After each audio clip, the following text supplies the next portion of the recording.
Hello, I'm Isaac Hayes III, founder and CEO of Fanbase. And right now we're accepting investors in our $17 million round to revolutionize the future of social media. Today, for just $399, you can own 60 shares of stock in Fanbase at $665 a share. Go to startengine.com/fanbase and invest today. While the big platforms have grown too massive and disconnected from their users, Fanbase is building a platform where creators and users truly come first. We've already raised $8.6 million from everyday investors who believe in this vision, and now you can join them. This is your chance to invest in a social media tech company with over 1 million users that is disrupting media by allowing anyone to reach all of their following and monetize their content from day one. The market is changing, big platforms are failing to serve their users, and Fanbase is stepping up to fill the gap. Don't wait until it's too late. Invest now. Invest for yourself and your future. Go to startengine.com/fanbase and own the future of social media.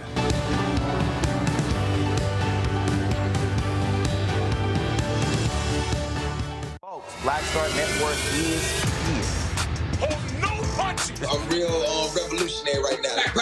Support this man, Black Media. He makes sure that our stories are told. Thank you for being the voice of Black America, Roland. Hey, Black, I love y'all. All momentum we have now, we have to keep this going. The video looks phenomenal. See, this difference between Black Star Network and Black-owned media and something like CNN. You can't be Black-owned media and be scared. It's time to be smart. Bring your eyeballs home. You dig?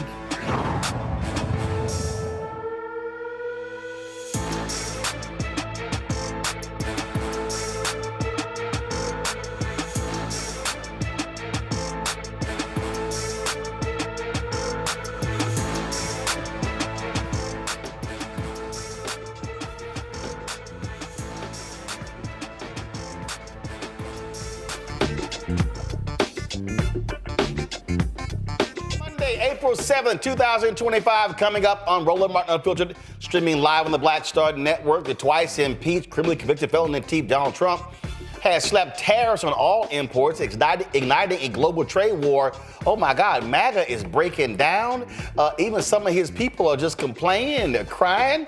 You got poor little Meghan McCain sound like a fool because she supported all the policies and now she's complaining. Oh, we're gonna show you all of the drama. In yet another attempt to whitewash American history, the National Park Service, under this racist administration, removed Harriet Tubman's photo and quote from its website. They also are reimagining the Underground Railroad. Plus, you have them targeting the National Museum of African American History and Culture. We'll talk with Chicago pastor Dr. Otis Moss III, who recently told his congregation, we will not be erased.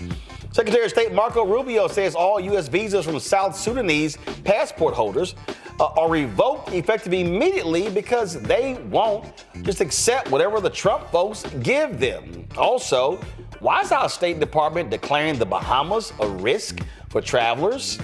In tonight's Where Our Money segment, I'll talk with Blavity Inc.'s founder and CEO, Morgan DeBond, about the importance of independent Black-owned media. Lots to break down. Also, over the weekend, Indivisible had their marches. Reverend Dr. Bishop William Barber, he spoke here at D.C. We'll hear what he had to say. It is time to bring the funk on Roland Martin Unfiltered. On the Black Star Network, let's go. He's got it. Whatever the biz, he's on it. Whatever it is, he's got the scoop, the fact, the find. And when it breaks, he's right on time and it's rolling. Best believe he's knowing.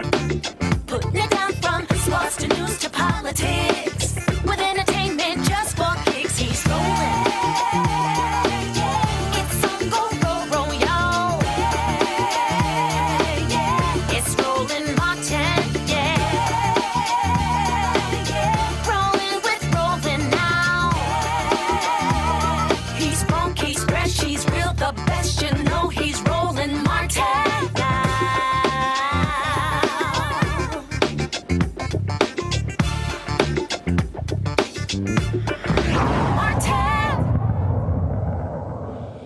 Can we be as clear as possible?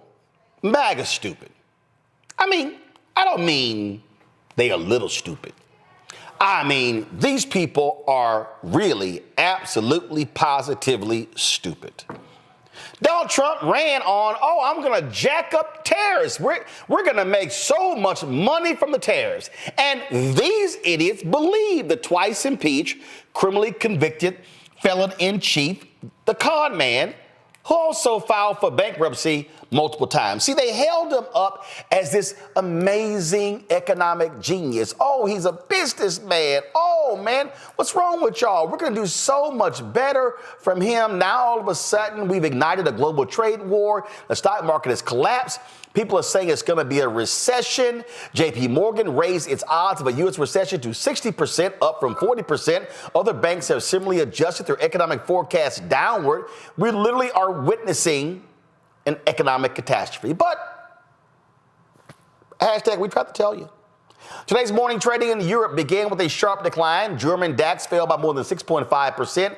The Brits, 5%. The French, 6%. These losses are a continuation of the wave of horror, he called it Liberation Day, as a result of the tariffs. Asian markets have already demonstrated a sea of red. Japanese Nikkei at the peak was down almost 9%, and Hang Seng in Hong Kong fell by more than 13%. South Korea and Taiwan also in a deep red zone. Chinese investors are warning on a terrible Monday. And remember, he said on Wednesday, I'm going to jack up Chinese tariffs even more. The folks at Fox News are having to own up to, oh my God, what the hell is going on? Things are going bad.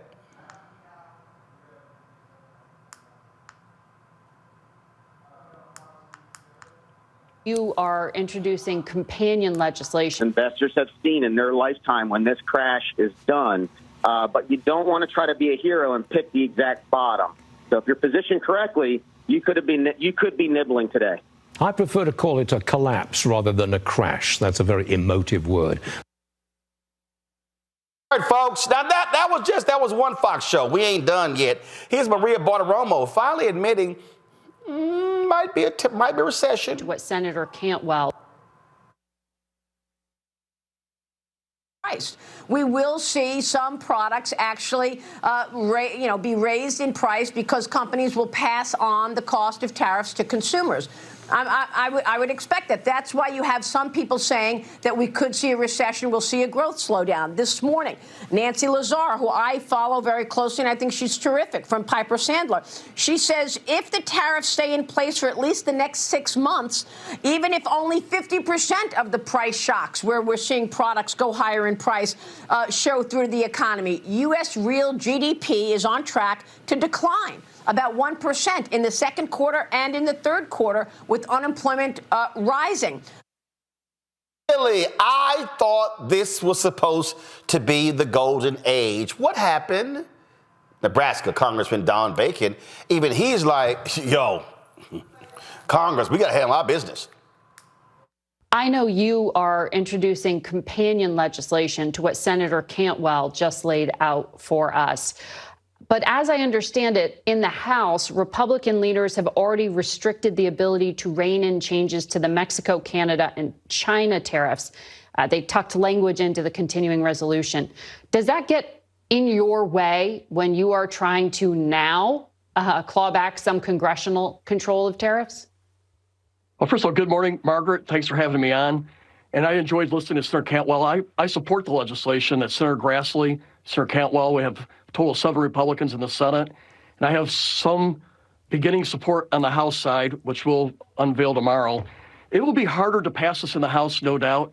I think if we get 60 votes in the Senate, they'll put pressure on the House to look at this. And if we continue to see the stock market go a certain direction, or if we see inflation or unemployment shift in a bad way, I think then this bill becomes a very viable bill. So it will not pass tomorrow or maybe in the next couple of weeks, but this will be in the queue that we can use. And it's time that Congress restores its authorities here. And the Constitution is clear. The House and the Senate, Congress has the power of tariffs and taxes, and we gave some of that power to the executive branch. And I think in hindsight, that was a mistake. He's saying that's a mistake. Well, guess what? Lil Mike Johnson, the Speaker of the House, he doesn't think so. Y'all want to see an idiot who's in a cult? Listen to this. we have to give the president space. His strategy is playing out. It's been less than a week, so I think he's owed that. His strategy, You know what time. I love this. His strategy is playing out. The economy is tanking. And he's like, but things are just going swimmingly well. Really? That's interesting. Congressman, Democrat leaders Hakeem Jeffries said this. Mr. Leader, good afternoon. Thank you. Jamison Greer, the new trade representative, will testify before the Senate and House committees the next couple of days. What would be your question to Greer about these tariffs? The Trump tariffs, which are a tax on the American people, are so reckless, so unstrategic, so lacking in any sophistication, that the only conclusion that one can draw is that Donald Trump and Republicans are intentionally tanking the economy. Is it because, as Donald Trump has indicated, that during tough economic times, the rich get richer? And it's a buying opportunity? Those are Trump's words. Can you confirm? But what's your question to? These people literally are idiots. And, he's executing his plan. I don't, what is he actually executing? I don't understand. Does anybody know what this fool is doing? And what was cracking up to me is that they literally spout lies with no backup whatsoever. Here is the liar-in-chief, Donald Trump, sitting in the Oval Office lying about the European Union impact the United States. Again, what y'all about to hear is 53 seconds of utter, complete bullshit. Mr. President, you said it may take... The EU has said that they have offered 0 for 0 tariffs on cars and industrial goods. Is that not enough? Well, the EU, no, it's not. The EU has been very tough over the years. I always say it was formed to really do damage to the United States in trade. That's the reason it was formed. It was formed with all of the countries from Europe, I guess most of them, not all of them, but most of them.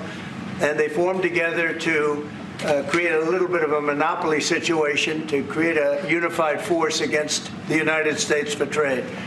So they have NATO, which is largely the same countries, and they took advantage of us dollar-wise and militarily until I got there. You know, I was able to get $600 billion from NATO.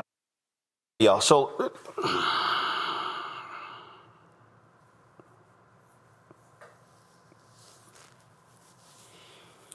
First, the European Union was not created to penalize the United States. That's a lie. Then the idiot said they have NATO. We're in NATO.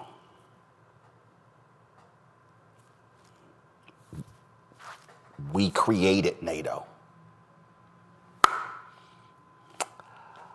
How about you read a book? How about you actually study something?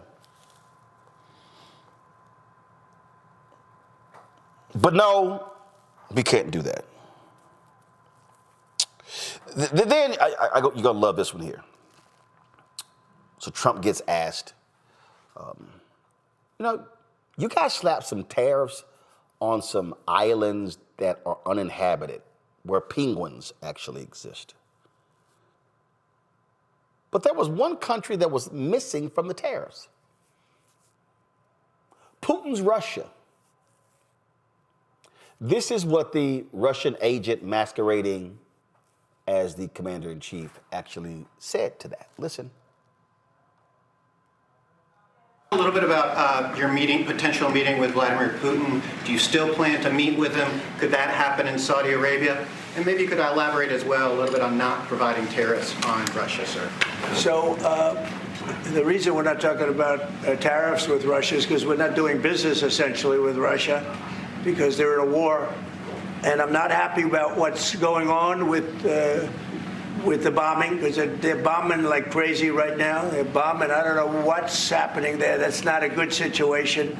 So we're meeting with Russia. We're meeting with Ukraine. And we're getting sort of close. But I'm not happy with all the bombing that's going on in the last week or so. I'm confused. So we have slapped significant tariffs on our allies, but not Russia. Does somebody want to explain to me why not Russia? Does anybody want to explain, what that problem is? Then you always have got to count on these really stupid people. Do you know who's one of these really stupid people? Meghan McCain. Now let's be real clear. The only reason we're even talking about Meghan McCain is because of her father. Her father, her father, her father, her father, her father, her father, her father, her father, her father. That's it. That's all. She is the poster child for Nepo babies. That's what she is. She's a Nepo baby. She's only gotten her jobs because of her father. We only know about her because of her father. That's how she got her media jobs, because of her father. So, Fox News, MSNBC, The View, we could just go down the line, y'all. All of these people hired Meghan McCain, not because she's bright, not because she's smart, because she's the daughter of Senator John McCain. So you can always count on just sheer stupidity from Meghan McCain. Now, when I was at CNN, Meghan McCain said she was a fan of mine. She's since gotten upset because I've criticized her because she's blocked me on Twitter. Okay. But when you say dumb shit, I just don't have the capacity to ignore dumb shit from Nepo babies who then criticize other people for using their name to get things. So if you want to understand the sheer stupidity of MAGA, I believe Meghan McCain says it all. Really two people, Meghan McCain and Bill Ackman, the billionaire. So at 7:26 p.m. on March 4th, 2025, Meghan Nepo Baby McCain posted this on Twitter. Inject every single one of these policy proposals directly into my veins. In my veins. That is Meghan McCain saying everything that Donald Trump is proposing, inject into my veins. I'm not gonna take it orally, I don't want a suppository, put it right into my veins. That's what Meghan McCain said. At 7 a.m. on April 7th, 2025, Meghan Nepo Baby McCain posted this. I'm not pretending to be a financial expert, no shit. But there are so many hypocritical talking heads on TV saying they don't care about losing money or being in financial pain for a while. Most of you are married to finance bros, come from rich families. Meghan, you come from a rich family or have huge media contracts. Meghan, that's you. You have a cushion if shit goes south. One of my best friends buys her groceries for her family based on what coupons each store has. I assure you, a possible recession or huge rise in prices everywhere will be a different experience from her family than you. I don't want people who've already suffered so much to suffer anymore. But hey, that's just me. America is the land of plenty. And this is normally a thing, gotta love it. This is normally a thing the left does, asking Americans to suffer.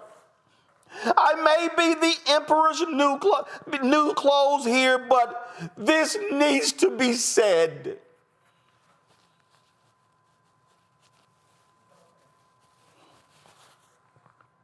That was Meghan McCain.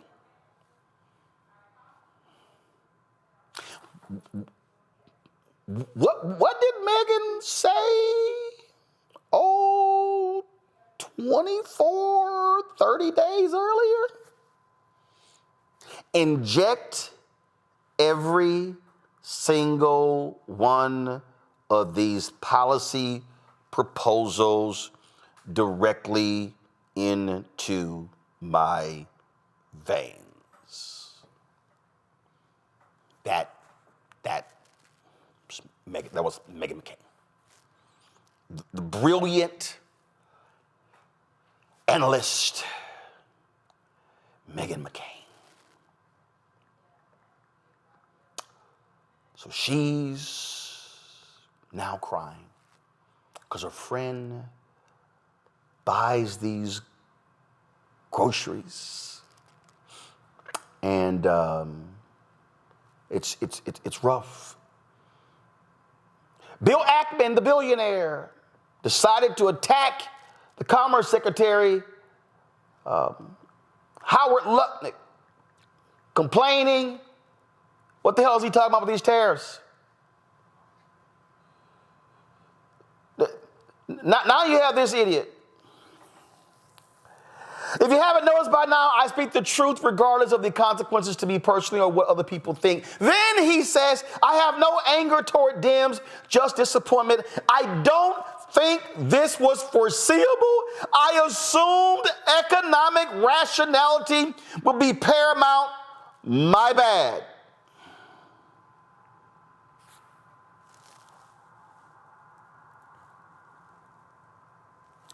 He said, y'all, I didn't see this coming.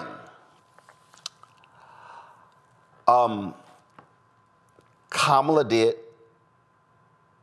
We're doing tariffs on other countries. Other countries are going to finally, after 75 years, pay us back for all that we've done for the world. And the tariff will be substantial in some cases. I took in billions and billions of dollars, as you know, from China. In fact, they never took the tariff off because there was so much money they can't. It would totally destroy everything that they've set out to do.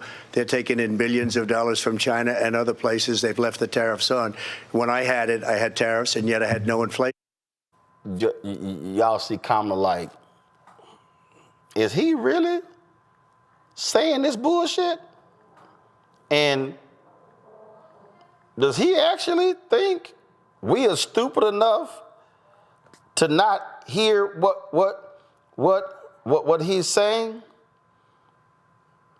Go to iPad. Are all paying a price for the policies which have resulted in the Trump trade tax. We are paying more for washing machines and shampoos. We are paying more in terms of our farmers having to eat the cost of having soybeans that they have been growing rotting in bins. We are paying more in terms of auto workers losing their jobs. It has not been smart and has not been in the best interest of the productivity and the workers of our country. Now, do y'all know when she said that? That was May 31st, 2019. She said that the first time this idiot was in the Oval Office. Yeah, she said that then. So this is not when she was running. She said that in 2019. So if you're Bill Ackman, how did you not see it? Because the idiot did it last time. We had to cough up $25 billion to farmers because of this dumbass's tariff policy. Okay, maybe you wanted something more recent of Vice President Kamala Harris warning America, don't elect this dumbass, because the tariff was going to jack us up. Watch. Let's be clear that the Trump administration resulted in a trade deficit, one of the highest we've ever seen in the history of America. He invited trade wars. You want to talk about his deal with China? What he ended up doing is, under Donald Trump's presidency, he ended up selling American chips to China to help them improve and modernize their military, basically sold us out, when a policy about China should be in making sure the United States of America wins the competition for the 21st century, which means focusing on the details of what that requires, focusing on relationships with our allies, focusing on investing in American-based technology so that we win the race on AI, on quantum computing, focusing on what we need to do to support America's workforce so that we don't end up having on the short end of the stick in terms of workers' rights. But what Donald Trump did, let's talk about this, with COVID, is he actually thanked President Xi for what he did during COVID. Look at his tweet. Thank you, President Xi, exclamation point, when we know that Xi was responsible for lacking and not giving us transparency about the origin. Teresa Lundy, principal and founder of TML Communications out of Philadelphia. Dr. Omekongo Dabinga Sr., professorial lecturer, School of International Service, American University. Also author of the book, Lies About Black People, How to Tell, y'all know, lies about black people. There's a whole bunch of damn lies. So just lies. And Caleb Affair, communication strategist, also out of D.C. Omekongo, this is real simple. I mean, like, she said it, we predicted it, everybody else talked about it. So all these people who go, like, oh my God, I can't believe this is happening. Where y'all been? Yeah, it's so hard to hear Vice President Harris talk, man, because of the opportunity that America wasted by not putting her in office after all we did. She has every right to, I know people like she shouldn't say I told you so and everything, but the fact of the matter is she did. The fact of the matter is you did. The fact of the matter is the entire Black Star Network did, and all of us did, but America didn't want it. And this idea, Ackerman and all of these guys, we didn't know, we didn't think this was possible, Meghan McCain and so on. Y'all knew it was possible because this is exactly what he ran on. And all of these people who don't want to acknowledge the fact that people didn't want to vote for a black woman, all the people who don't want to acknowledge the fact that this man ran on white male Christianhood, even though he's the farthest thing away from a Christian. All of the other Republicans had better economic policies, better for Republicans, right? All this man had was tariffs. Tariffs was going to pay for daycare. Tariffs was going to pay for everything. These other guys had actual policies, and Americans rejected them and voted for him. So these guys knew exactly what they were getting. They could have went with DeSantis. They could have went with Haley, Ramaswamy, all of these guys. This is what they wanted. They wanted the bombast. They thought that they were going to be closer to him and that they were going to be exempted from everything that he was going to do that would hurt other people. Because as long as he was going to inflict pain on other people, deport the illegal criminal aliens, as long as he was going to get rid of quote-unquote woke policies, they didn't care. And now they're realizing that this man's plan, as you said, Russian agent style, is to tank the entire U.S. economy. Yep. How are you going to say you didn't put sanctions on Russia because they're at war, but you have sanctions on Ukraine? Everything this man says is a lie in every way, shape, or form. Yep. And the question, which you've already answered, is who's he doing this for? It's clearly not for us. I think it's very simple. Who is he doing this for, Kelly? I'll tell you. What this is doing is I've had multiple people send me this text message. He's tanking the economy because it makes it a lot easier for very rich people to buy stocks at depressed prices. Absolutely. And it's interesting that you mentioned the economy in this particular context, because as of this morning, if we had a competent president, he would be declaring today the start of our recession. That's how bad the economy tanked over the weekend. So to me, like Mokongo was talking about, like he does nothing but lie. He has been lying his entire life. And I'm going to say it like I did during the election season. And now we need to listen to Black women. And this country was clearly not ready for a Black woman president, because otherwise she would be in office. That woman worked 3 times as hard, got 1/3 of the result, and we have been nitpicking and examining under the microscope of all microscopes as to what went wrong. Nothing went wrong. You were wrong. You were wrong in your thought that a Black woman could not do this job, even though she has proven time and time again in her station as senator, in her station as AG for California, in all of these roles, that she is able to do what she said she's going to do and has strategies for such. And nobody wanted to listen to her. So we are here now because you didn't want to listen to a Black woman and what she had to say. Well, also, let's be clear, whole bunch of Black men also voted for Vice President Kamala Harris. Actually, 2 largest groups were Black women and Black men, Teresa. But again, they got what they wanted. Now they're complaining. Hashtag we tried to tell you. Yeah, that hashtag needs to go viral. I think a lot of times when we are listening to Donald Trump and his team, I think what's actually more impressive is that every time he goes open his mouth, they cringe. So if we're looking at, some of these interviews that are happening during the day, it's you can tell when somebody just doesn't want to go to work today because you just don't know what to expect. And I think that's what we're seeing right here with Donald Trump and some of the nonsense just coming out. Listen, to both of my colleagues' point, we have to realize who Donald Trump was talking to. He was talking to the American that did not understand trade policy, did not really understand policy or what's going on in the economy. He was talking to those that with a simple message of making America great again, no matter what that looked like to them, he got reelected. Indeed. So that's just, of course, the tariffs is one thing these fools are doing. Now we also seeing how they are rewriting history. When we come back, we'll check with Pastor Otis Moss III about how this racist administration really wants to just dismiss Black folks and just make shit up. That's next. Roland Martin Unfiltered on the Black Star Network.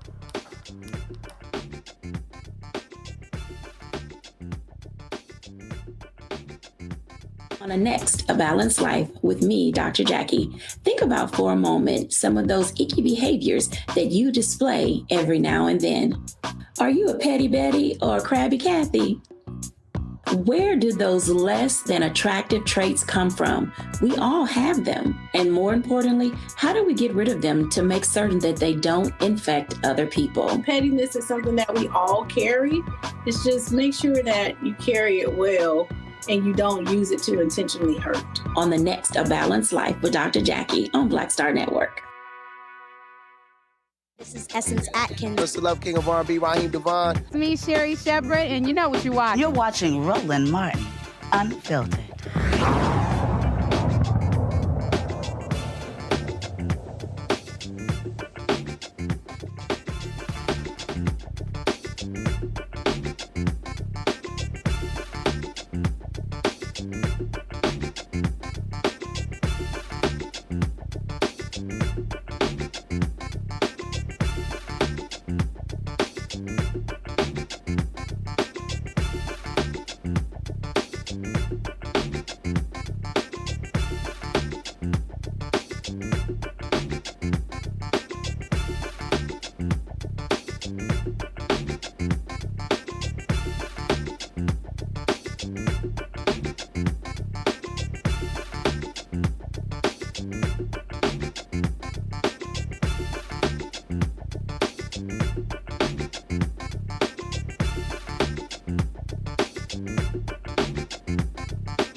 So before we start today's show, y'all, I went outside where we are located here, and I took a photo of what used to be Black Lives Matter Plaza. Now, when you used to go to Black Lives Matter Plaza, you used to see color. Come on.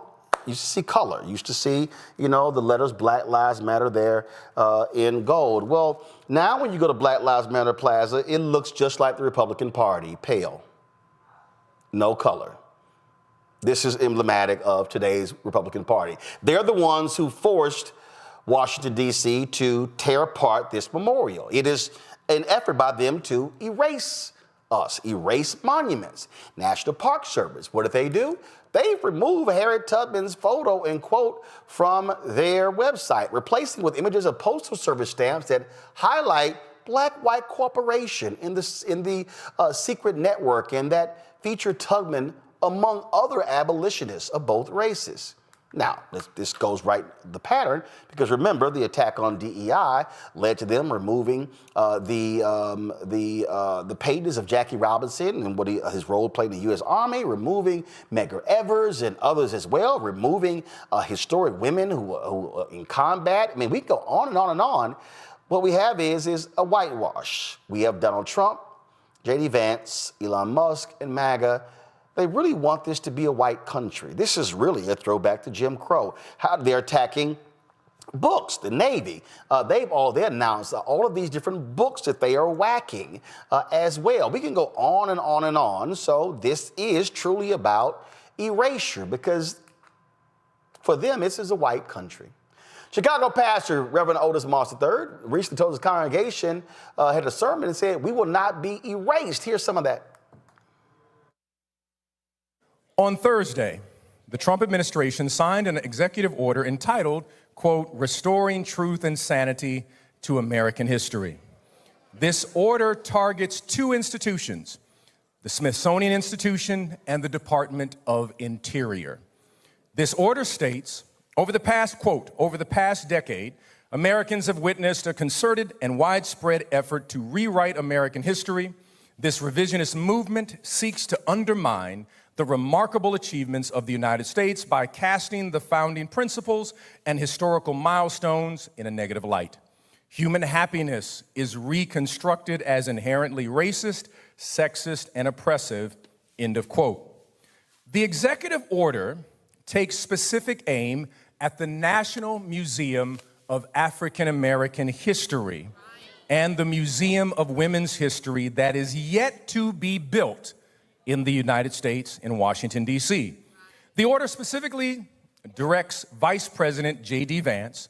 As I mentioned previously in the 5 minutes, he is an acolyte of the so-called philosopher and anti-democratic promoter Curtis Yarvin, who believes that some races are built for servitude. And also Peter Thiel, who is a billionaire funder of J.D. Vance. And it should be noted that he is a South African, Afrikaner. And J.D. Vance has been instructed by the person who occupies the White House currently, but not permanently, named Trump, to root out any American divisive ideology and exhibits that make America look bad. This executive order also seeks to reinstall Confederate monuments taken down during the Black Lives Matter movement. Joining us right now is Reverend Dr. Otis Moss III, joining us from Chicago. Of course, I wore the appropriate attire today, so glad to have you on the show, Fred. So let's, here's the deal. Product 2025 lays all this out. This was all by design. I laid all of this out. I laid all of this out in my book, White Fear. Okay, so the book ban in Florida, all of these different things. We saw in 2000, here's the real deal. These white folks have been mad because they are pissed off with the racial reckoning that took place with the murder of George Floyd. They attacked Black Lives Matter in 2021. They attacked CRT and used it during the election in 2022. They attacked woke in 2023. They attacked DEI in 2024. It's fundamentally clear, Anybody who doesn't see this is purposely blind and crazy. Absolutely. Absolutely. We've witnessed this over and over again with this administration. But this is a movement by not only conservative forces, but I call them Confederate fanboys. And this executive order was specifically targeting the National Museum of African American History. But it was also designed as a distraction, because the day before, the news cycle was about Signal Gate, and then an executive order targeting, again, Black people.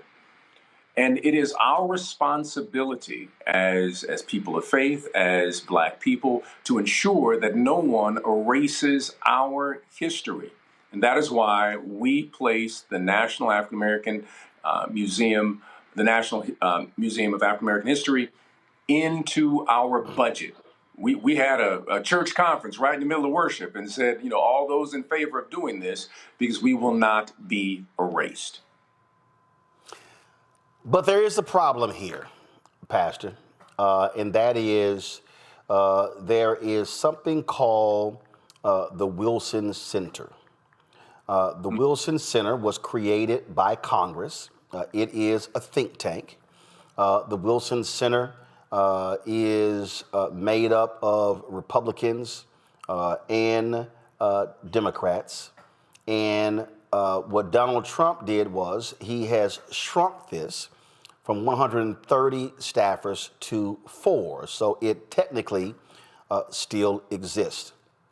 One of the executive orders he launched targeted this, where he announced that, and again, this is something that Congress created, and he directed the elimination to the maximum extent consistent with applicable law of the Wilson Center and other federally funded entities. But here's what they've also now done. So the CEO of the Wilson Center, Republican, fired that person. They replaced the board, including Republicans who he appointed last time. But here's what they've also done. They're returning donor money. I am trying to warn people. This is what they're going to do to the Smithsonian, the National Museum of African American History and Culture. I believe that they're going to fire Lonnie Bunch. I believe that they're going to end up laying a lot of these people off. I believe that they want to completely destroy the #1 attended museum in Washington, D.C., because they do not like the fact that it tells the true story of America. I agree with you, Roland, that there is a concerted effort in reference to erasure. One of the challenges that they will face is that the Board of Regents is 17 individuals who also are a variety of people, some Democrat, independent, you name it. This is a public-private partnership, and we have authority in terms of protecting this institution. And that is why I believe that faith communities should support the museum and educate the congregation about what is happening. 2, that we have to also create spaces where we are teaching history. Children's Defense Fund does a tremendous job with what is called freedom schools during the summertime. This is a 5-alarm fire for our community, to understand that there are forces at work. And this didn't happen last year. This didn't happen 10 years ago. Ever since the Civil Rights Freedom Movement, there has been a concerted effort to return America to a particular moment, mythic moment in history. And the Civil Rights Movement was an interruption of a white supremacist project. And they have been trying to regain power since then. I did a piece for the church talking about Curtis Yarvin, the anti-democratic so-called philosopher who influenced Peter Thiel. Peter Thiel, who then funded J.D. Vance, and Curtis Yarvin has clear white supremacist ideology. I did another piece about Lewis Powell. Lewis Powell, who wrote The Attack on the American Free Market System, because he believed that the civil rights movement, what black churches were doing, was destroying America. That was 1971. And his memo that he wrote in 1971 went viral before there was anything we call viral. You said Lewis Powell? Yeah, Lewis Powell. And Joseph Coors read his memo. When Joseph Coors read the memo, he then took the money from the Coors beer dynasty that he was a part of and put that money to build what? The Heritage Foundation. Boom. These people have been working because they witnessed what black people did when we organized. And they are trying to, quote unquote, take back what they think mythically is theirs. And we have to understand some of the puppet masters that are behind the puppet who is in the White House. The reason, and I've laid this out in the show, that the reason that they are so adamant about this is because the Black Lives Matter movement was the first time in American history that a black movement had a majority of Americans supporting it. What they saw, never before in the history of America has a black movement ever had a majority of Americans agreeing with it. Not Dr. King, not A. Philip Randolph, nobody. And what they saw was, they said, you take that, you take with America becoming a nation, majority of people of color by 2043, depending upon what Latinos do, whether they want to call themselves white Hispanics or not. And all of a sudden, you had young white people, young Latinos, Asian Americans, who now were seeing, as Paul Harvey would say, the rest of the story. And so these conservatives said, oh, no, hell no. We cannot have the hearts and minds of non-black people now learning the true history of America. So they start attacking the 1619 Project. Trump comes out with the 17, supporting by also Robert Woodson, the 1776 Project. Oh, we're going to create this garden of American heroes. His defending of them removing and changing the names of military bases and removing Confederate symbols and plaques. After 10 black people were killed in Buffalo, you only had one Republican, then Illinois Congressman Adam Kinzinger, support a resolution calling for the end of racism and the end of the target of neo-Nazis and white supremacy. Republicans are like, no, we ain't voting for that. And so they saw a new generation embracing Black Lives Matter, and they said, oh, we got to destroy all of this. And so they went after BLM. They followed the money. They focused on dissension. You had right-wingers who were infiltrating various events, starting fires, creating mayhem, blaming BLM. Oh, it's Antifa. Then you begin to see, again, all the attacks. It was because they said, this thing has gotten too far, and that's when the book bans. That's when the targeting of that. And so they said, we have to completely destroy the entire black civil rights and economic rights, social justice infrastructure if we are going to maintain this thing for another 50 to 100 years. You know, this is why it's so important what you do, Roland. You're creating an ecosystem of not only education, but an ecosystem of information, because one of the aspects of this that we need to understand is what is called techno-capitalism, or this new movement by Silicon Valley to create an ecosystem that assists those who are, quote unquote, in power or think they're in power. And they are utilizing that ecosystem, an ecosystem that drives fear, an ecosystem that continues this mythology that makes white people think that they're actually white, the social construction, an ecosystem that is what I call the digital Henrietta Lacks syndrome, where they're taking our data and they say that they own it. And they, in the process, they are attempting an erasure of black people. But this has been consistent in America since we have been here. The mythology and the removal of our contributions. And that is why we cannot depend on other people to tell our story. We need what you are doing. We need what other people are doing in terms of creating an ecosystem of education. And that's why I believe that churches and mosques and synagogues and community spaces must band together to create spaces where we are telling the story. I love the African adage that is told that why is it that the lion is always losing in every story? And the story that the old man shares back with a young child is simply this: when the lion learns to tell his own story, he will be the hero of the story.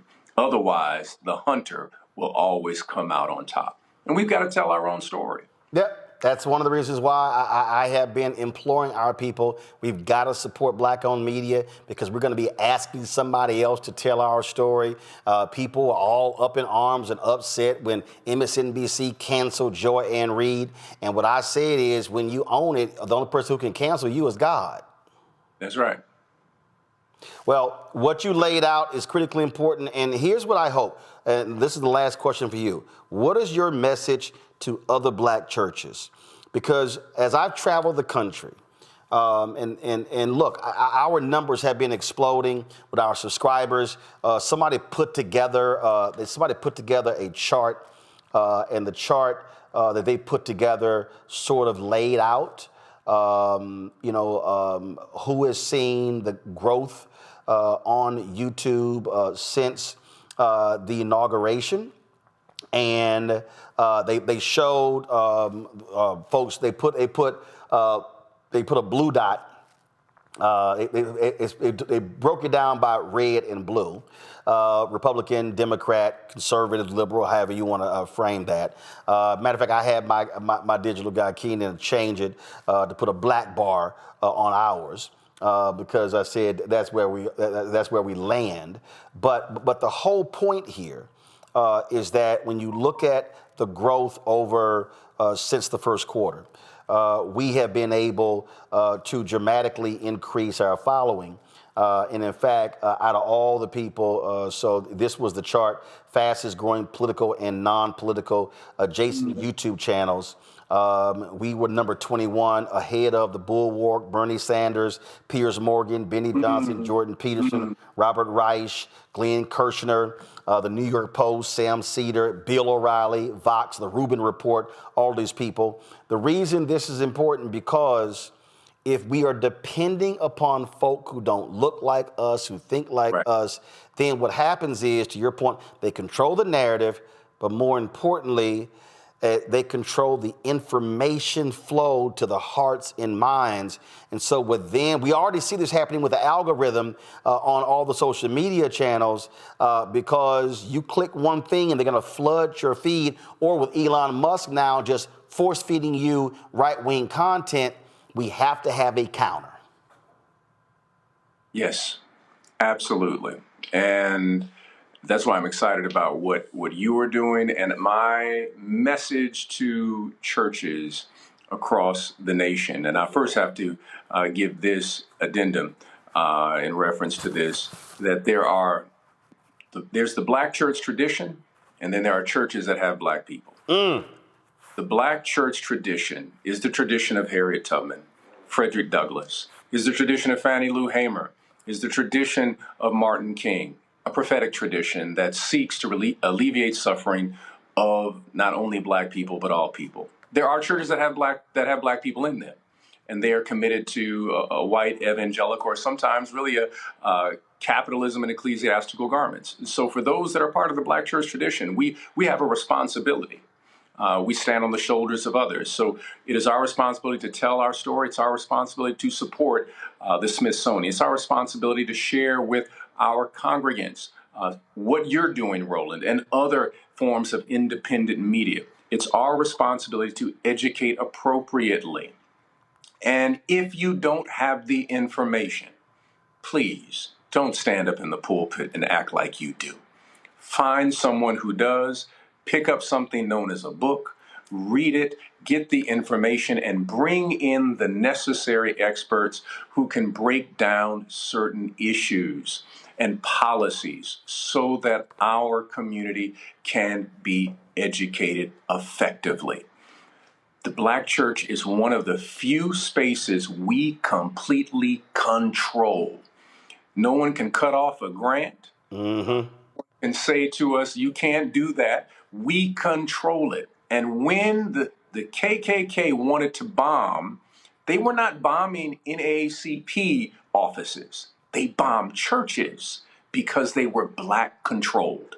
They bombed, yes, Tulsa in terms of other spaces in there, but that was also because it was Black controlled. So we need to recognize that we already have power.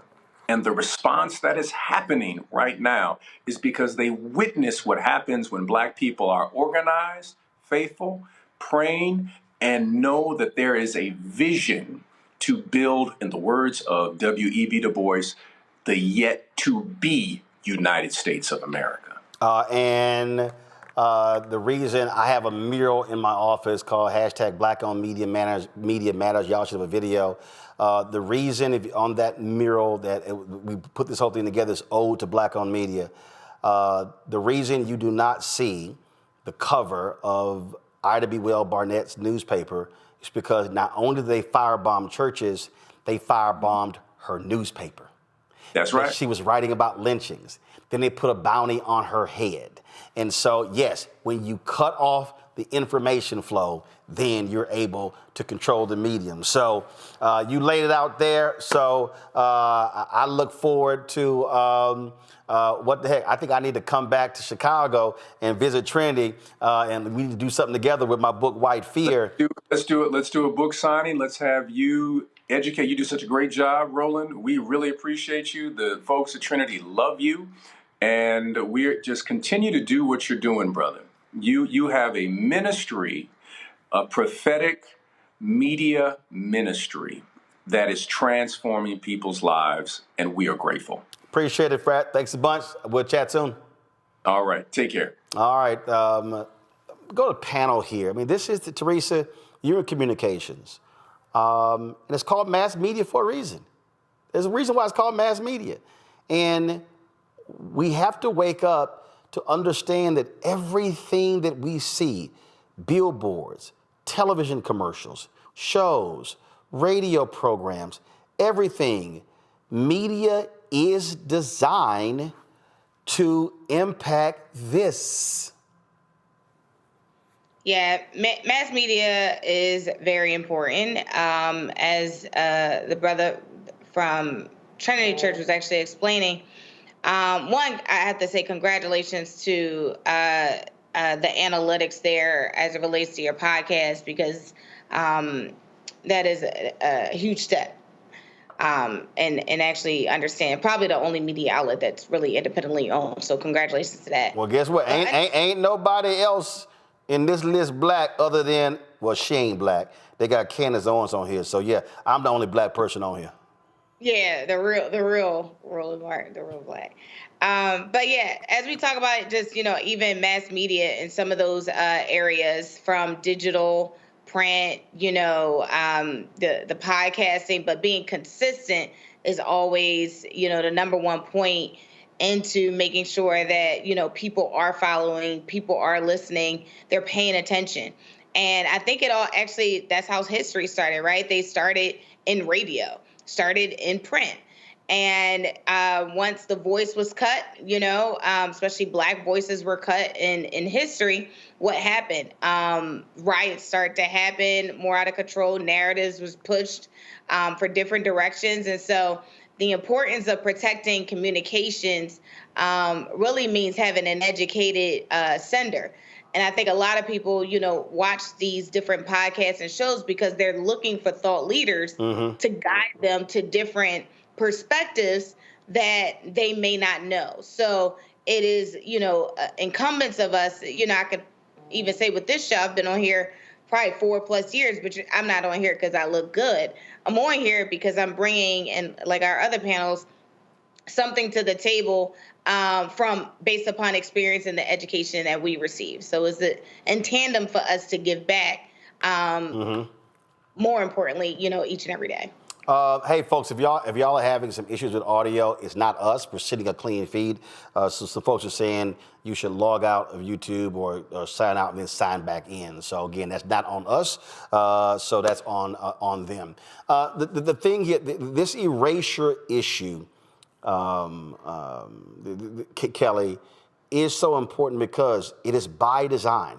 They want, again, if you strip it away, if you change the narrative, then you're now creating an alternative facts for a whole new generation, which is how we got here to the first place. All these white folks in this country and lots of black folks, them controlling the education system, force-feeding us how great and wonderful the founding fathers were and how they loved and cared for all mankind and others. Well, we begin to learn that a lot of that was BS, but that's what happens when you learn true history, not his story.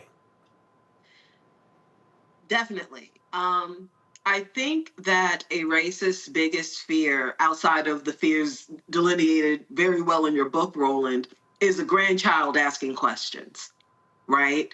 And we see that in what you just outlined with the Smithsonian and our museums and our places of entertainment that are being attacked and our history trying to be revised, but you also see it, as you've also said on this show, in our education system. I was actually just seeing a TikTok where a teacher, obviously the camera was facing her, so the children were not videoed, but they were arguing with the teacher because they had learned before coming to her class that the enslaved were paid. And they legit thought that slaves were employees of plantations and the like. It's already starting. This revisionist history has already started because these babies had been asking questions that, frankly, their grandparents can't answer without them becoming the villain, right? And when you see my favorite museum in DC, for sure, I call it the Blacksonian, being under attack, not because it's spewing misinformation, not because it's giving alternative facts or anything like that, but because it's really one of the few, if not the only, museum in the Smithsonian conglomerate that is as accurate and as forthcoming as it is. And it is in your face, right? You have no choice but to ask questions when you are in that museum. You have no choice but to learn something new every time you go in, because that's just how much history, that's just how much information has been hidden and frankly tried to be destroyed by others so that we don't know what's going on. So it is not surprising to me that history is being under attack. What I do think should be happening is the preservation of it, such as what you're doing with your show, TikTokers out there, social media influencers out there trying to preserve history, preserve fact. But I don't think that this is going to be a situation in which Trump is going to win or conservatives are going to win. It's going to be an uphill battle, but I think we'll come out on top. Makongo, the reason what Reverend Dr. Otis Moss talked about, we're talking about here, and we're going to continue the conversation with Blavity founder CEO Morgan DeBaun after this next break, is something that many people have talked about, including Marcus Garvey in Message to the People, the Course of African Philosophy, edited by Tony Martin. This is what Marcus Garvey said in Lesson 16. Propaganda. Propaganda means to prepare or to make known extensively some particular phase of human intelligence.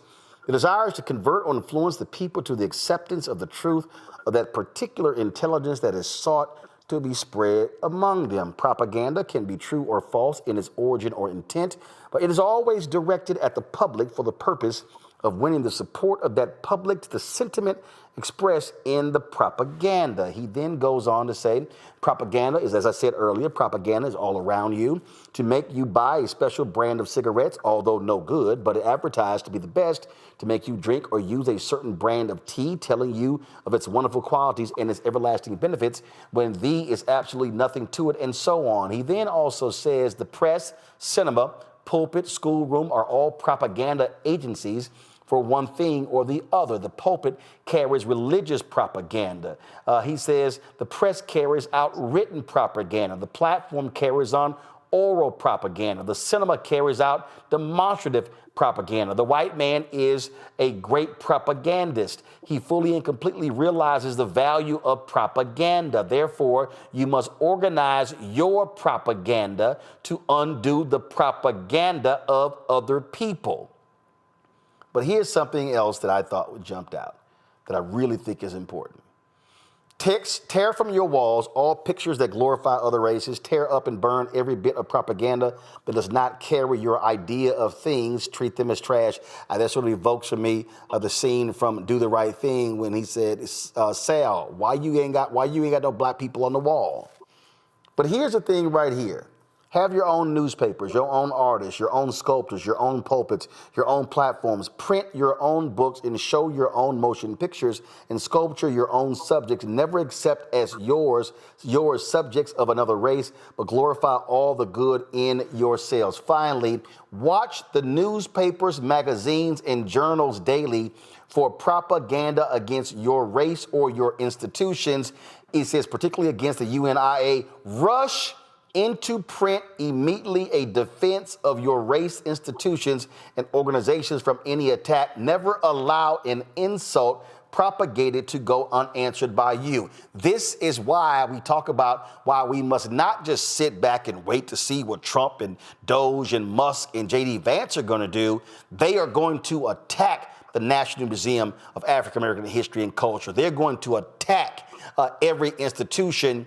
We must right now be mobilized and organized to prepare what our response is going to be. And in fact, not even wait for them to do it, to go on the offense.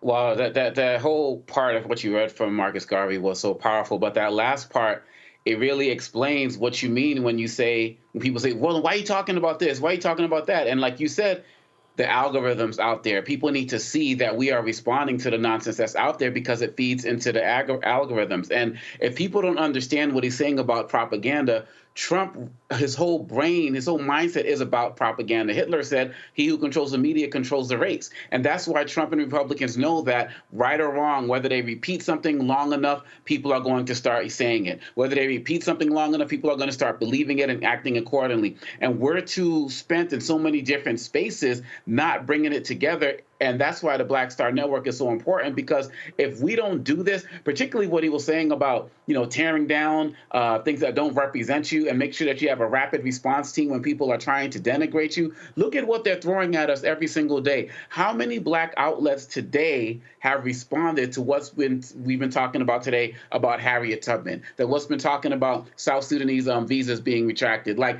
the responses can't come by Friday. They have to come in real time. And if we don't do this, we're going to lose the narrative. What you said, Roland, in terms of how you laid out why there are all of these attacks on, Black history and everything, it came from the support of the Black Lives Matter movement. People are not connecting those dots. People are acting like, well, Black Lives Matter was over, it was then, and now we're just on to something else. And it's all a system. And if people like you who aren't out here to identify what we're dealing with, it's like James Baldwin said, if you don't know what's happening behind you, you can't understand what's happening around you. And so we have to continue to build these platforms. We have to continue to support books like White Fear. I'm so glad you asked Reverend Moss that last question about other Black churches, because like you said, there are Black churches and then there are Black preachers in churches. It's night and day. And we have to continue to build together to control our own information structure and platforms. And nobody's leading it better than you. Folks, going to a break. We come back. We'll continue the conversation with our Where's Our Money segment about the importance of black-owned media, talking with the founder and CEO of Blavity. We're going to talk about what's happening. You got these upfronts where a lot of money, billions of dollars, are being spent by these agencies and brands. So few black people are invited to the upfronts. That's another way to freeze us out. Don't forget, support the work that we do. Join our Bring the Funk fan club. We doing the work, folks, nobody else is doing. You talk about this show 2 hours a day, covering the issues other folks don't talk about, especially all these other different networks. And then, of course, the other shows on the Black Star Network. Your support is critical. We're working on launching a business show as we speak. We're working on launching a health show as we speak. We just launched the show with Bria Baker and Jameer Burley, The Other Side of Change. That's a weekly show. I hope you catch that. Dr. Greg Carr, The Black Table, Reverend Dr. Jackie Hood Martin show, Balanced Living. And so we got other things that we're adding. We're going to be this Friday, Raleigh. We want to see y'all show up and show out. We're going to be having our town hall in Raleigh, focusing on St. Augustine's University. Lots of drama happening there. It's going to be at Martin Street Baptist Church. Look, it costs money to put us on the road to travel, to fly in staff, camera and crew, hotel and food and all that sort of stuff. So when you support the work, you support us being able to go beyond what we do here in the studio. And listen, all this stuff costs, and so it matters. And so if you want to join our Bring the Funk fan club, our goal is simple: getting 20,000 of our fans contributing on average $50 each a year. That's $4.19 a month, 13 cents a day. If you want to contribute via Cash App, use a Stripe QR code. Here it is right here. You can also use a Stripe QR code for credit cards. Click the Cash App button to continue to contribute. If you're listening, go to blackstarnetwork.com. Checks and money orders, make them out to Roland Martin Unfiltered, not Roland Martin, not Uncle Roro, not Black Star Network. Make it out to Roland Martin Unfiltered. Makes it a lot easier for our bank to process. P.O. Box 57196, Washington, D.C., 20037-0196. PayPal is R. Martin Unfiltered. Venmo is RM Unfiltered. Zelle, Roland at RolandSMartin.com. Roland at RolandMartinUnfiltered.com. We'll be right back. On the next Get Wealthy with me, Deborah Owens, America's Wealth Coach, I'm sure you've heard that saying that the only thing guaranteed is death and taxes. The truth is that the wealthy get wealthier by understanding tax strategy. And that's exactly the conversation that we're going to have on the next Get Wealthy, where you're going to learn wealth hacks that help you turn your wages into wealth. Taxes is one of the largest expenses you ever have. You really got to know how to manage that thing and get that under control so that you can build wealth. That's right here on Get Wealthy, only on Black Star Network. Hey, it's John Murray, the executive producer of the new Sherry Shepherd Talk Show. This is your boy, Earthquake. And you're tuned in to Roland Martin Unfiltered.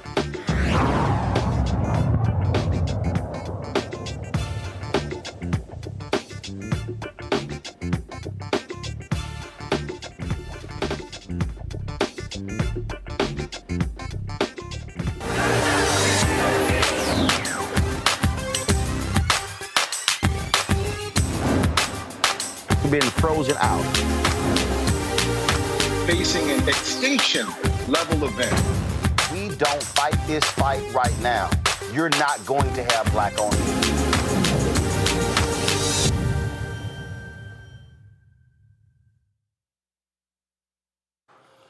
So you know what? I get a kick out of the people who tell me, man, you be out here, why you begging the white man for money? Why you begging the white man for money? Well, the fact of the matter is, this industry, the media industry, is completely controlled. It is run based upon advertising. Some $350, almost $400 billion a year in the United States is spent on advertising. The number worldwide is almost $700 billion. What is that industry about? It is about selling products. It's about touching the hearts and minds of people, getting them to buy those products. And so the question is, where do we stand in that? I can tell you right now, the studies show that when we talk about black-owned media spend, these agencies and these companies are spending anywhere from 0.5 to 1%. That's total. Y'all, that's all black-owned media. Federal government, same thing, 1% of all money being spent.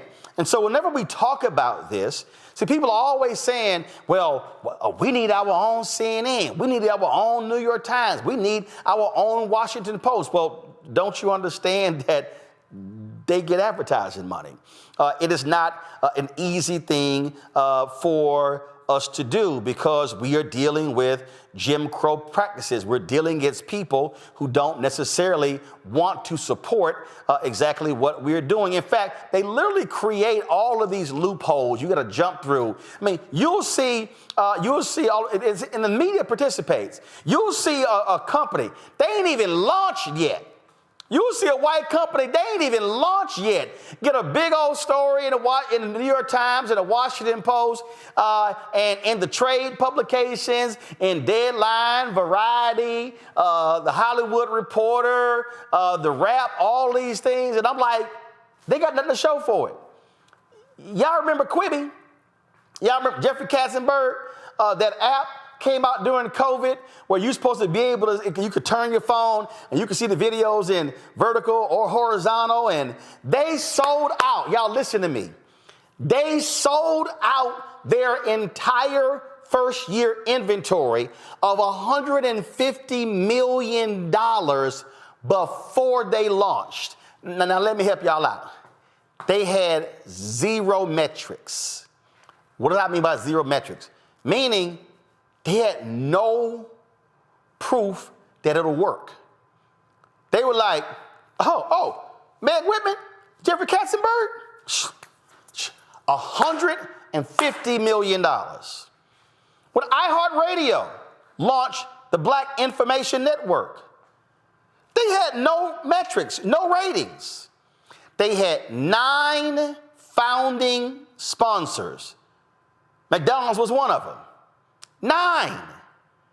Y'all, ain't no black media company could launch and have no metrics and lock up $150 million. So I need y'all to understand what we are up against when we talk about trying to raise money, trying to raise capital, trying to build media companies, trying to be able to grow, trying to be able to prosper. The reality is that black-owned media today is surviving, not thriving.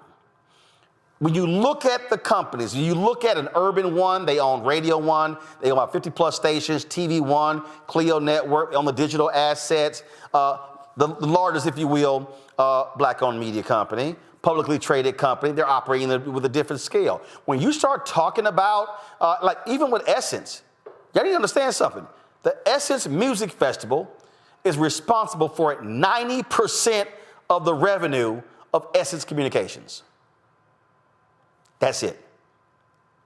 And you heard Reverend Dr. Otis Moss talk about the importance of having platforms that we own and control because we don't have to ask somebody permission for us to do it. We don't have to explain to somebody why we're actually doing this show. Joining us right now is Morgan DeBon.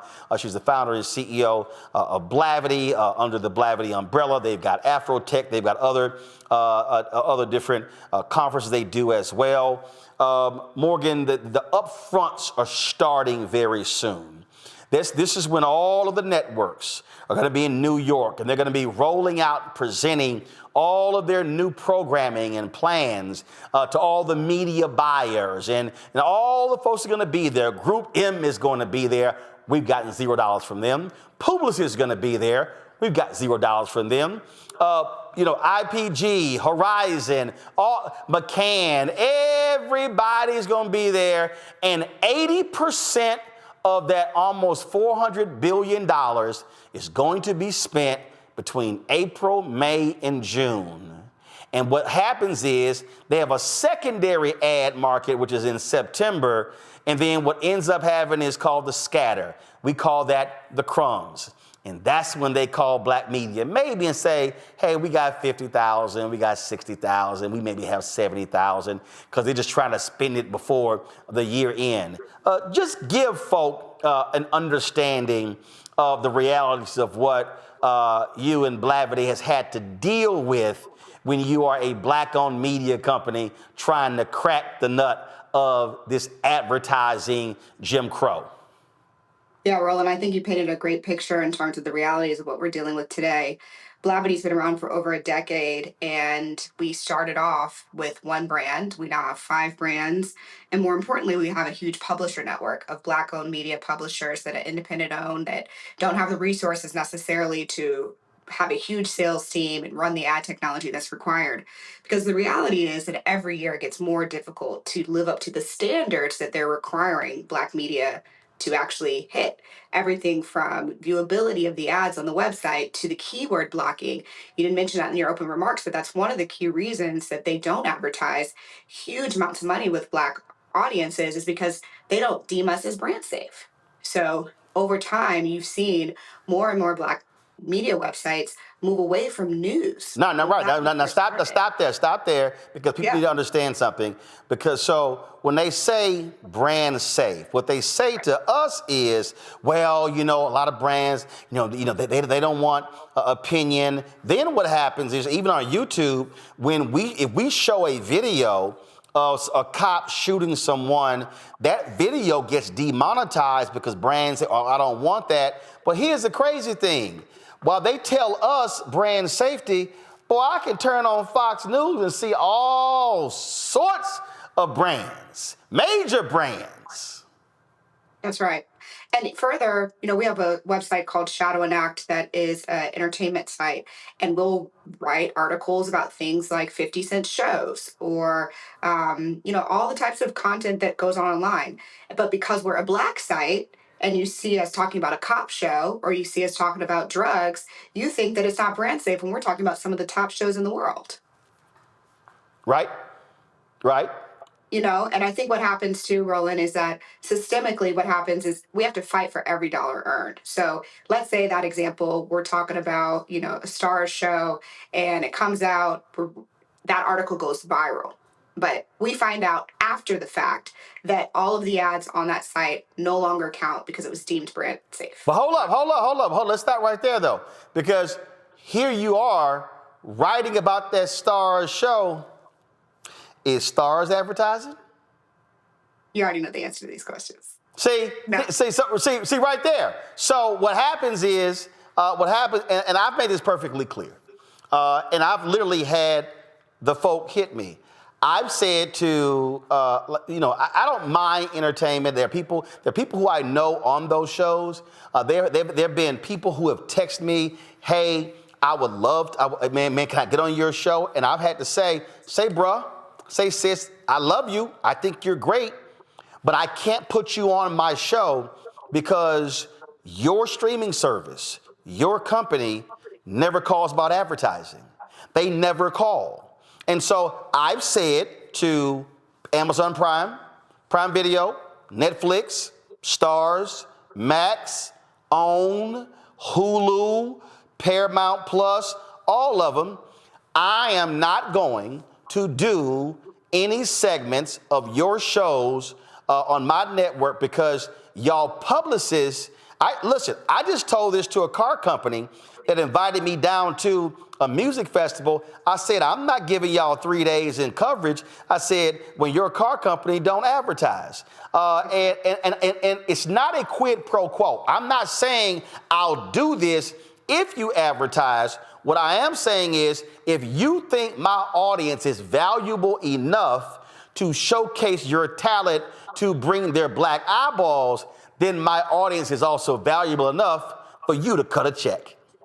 And I think, Roland, that's the challenge with Black media, is we're always having to make these choices. I mean, you were just reading conversations and theories from Marcus Garvey about, well, when there's artists and creators and stories that are promoting our culture that are out, like entertainment and news and publications and movies and TV shows, but they're controlled by white capitalists, what decision does a Black-owned media do? Do we say we're not going to cover some of these shows when it's written or produced by someone Black, even though it's owned and distributed by a network that is not going to give us $1? Are we going to write the articles about HBCUs? Are we going to write the articles about gun violence when we know that we're going to make negative money every time we write that article? How do we sustain ourselves when we're given these types of requirements? Let's talk about this here as well, because you touched on it earlier. We've experienced this. Just share it out, folks. The requests that they make. My good friend Todd Brown at Urban Edge Network, co-founder, he always says they always want that one thing that you don't quite have. You can have 30 things. It's like, but do you have this? You know what? We really need that one thing. In essence, these agencies, and it's really the agencies, I let the brands off hook, but what they're doing is their whole goal is to search for a way to say no. They can say they tried, right? So they can say, well, we had intent to commit, and we made a commitment to spend $1 million, $2 million, $3 million in our upfront. And then throughout the year, there's all these reasons why it didn't happen and why they have to pull back. And I think that's the reality of what we're dealing with today. We saw it when George Floyd was murdered, all of these giant commitments you've talked about on the show before, huge commitments to Black-owned media. And then when it didn't pan out year over year, despite us applying a ton of pressure, all of us building tons of inventory and capacity, year over year growth, they said, oh, well, now we have this new requirement where you need to give us 20% in-kind impressions, or you need to show all of this has to be in media. We're not going to sponsor your content tentpoles. We're not going to sponsor your events. It needs to be 100% media. And it also needs to be 100% viewable, which is impossible. It's an impossible standard. It means I have to give you 120% impressions so that you can throw out the 20% that weren't viewable. Yeah, absolutely. And so what it is it is an effort to say no. You mentioned, there's a word there you mentioned that immediately struck me. You said events. And here's something else that they do. And let me be real clear to everybody who's watching. I don't begrudge, let me be real clear. I don't begrudge any Black-owned media company that has receptions, award shows, conferences, or whatever. Mm-hmm. But here's what they do, Morgan. What they do is they'll sit here and say, oh, what's your calendar? Do you have any events? Do you have an award show? Yeah. Yeah, we'll sponsor that. So what then happens is you have to, in essence, create a whole separate entity that is event driven. That's a whole staff. That's a whole different core business. As opposed to when you have a media company, you ingest ads, you press a button, it goes out. You don't have to build it. So you're running around now spending months putting on a conference, putting on a summit, putting on an awards program, and then you're doing all of this sort of stuff. And then when you look at the numbers, the margin, frankly, is low because it's not like they're spending significant amounts. And I've literally said to brands and to agencies, no, I ain't doing it. And I literally have said, and my grandmother had a catering business, so I catered since I was 7 years old. I stopped when I was 30. So I kind of know a little bit about events and how to put on events. And I've said, no, we're in the media business. I want to do the same thing Disney and Comcast does. That's press a damn button. I am not going to go create a second. If I wanted to create an event business, I would have created an event business. That's another thing that they do that's sort of just that. And so they freeze us out of the advertising money and they force Black-owned media into the event business. Yeah, quiet as it's kept, most of our peers, 80%, as you mentioned, Essence and others, are in the event business. That is where the majority of their revenue comes from. I, too, also built an event business, right? Afrotech is the largest professional gathering of young Black professionals in this whole country. And it is a separate team. It's a separate sales team. It's a separate whole freaking team. And it was a lot of money to build, and it's a lot of money to maintain. And it's been interesting as times have changed, how more and more of our media advertisers who originally weren't that interested in technology or innovation or Silicon Valley are now like, oh, how do I sponsor this? And I'm like, no, you need to stay where you're at on the digital side. Yeah, it is. People have no idea the hell we come to. Last question I'm going to throw to you before I go to my panel is this here.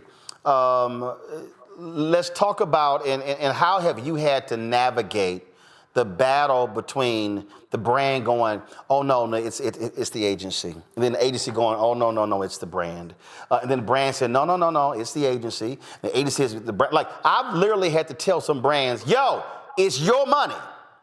Stop all this back and forth. It's your money. I've even had an experience where a major brand, I'm talking about a major brand, we did a deal, a high 6-figure deal, and the brand was like, yo, let's go. The black folks in the brand said, hey, you need to call the agency, do all the paperwork stuff. So I email the agency, and let's just say Molly. In fact, that was her name, Molly. So Molly sends me an email back with a question. And I'm like, okay, well, I answered the question. Molly asked me a second question. And I'm like, the hell is going on? Like, am I being vetted again? So then I hit the black people. Oh, no, it's just, this, it's the paperwork stuff, whatever. So then Molly comes back with a third question. So I don't even call the black people now. I called a white guy who's over the whole thing. I was like, yo, what's up? He goes, who the hell is Molly? I said, say, man, that ain't me. That's your agency. So they had a meeting the next day. He said, you know what? There's a call tomorrow. He said, I'm going to jump on this call. So he gets on the call. Molly is shocked he's on the call.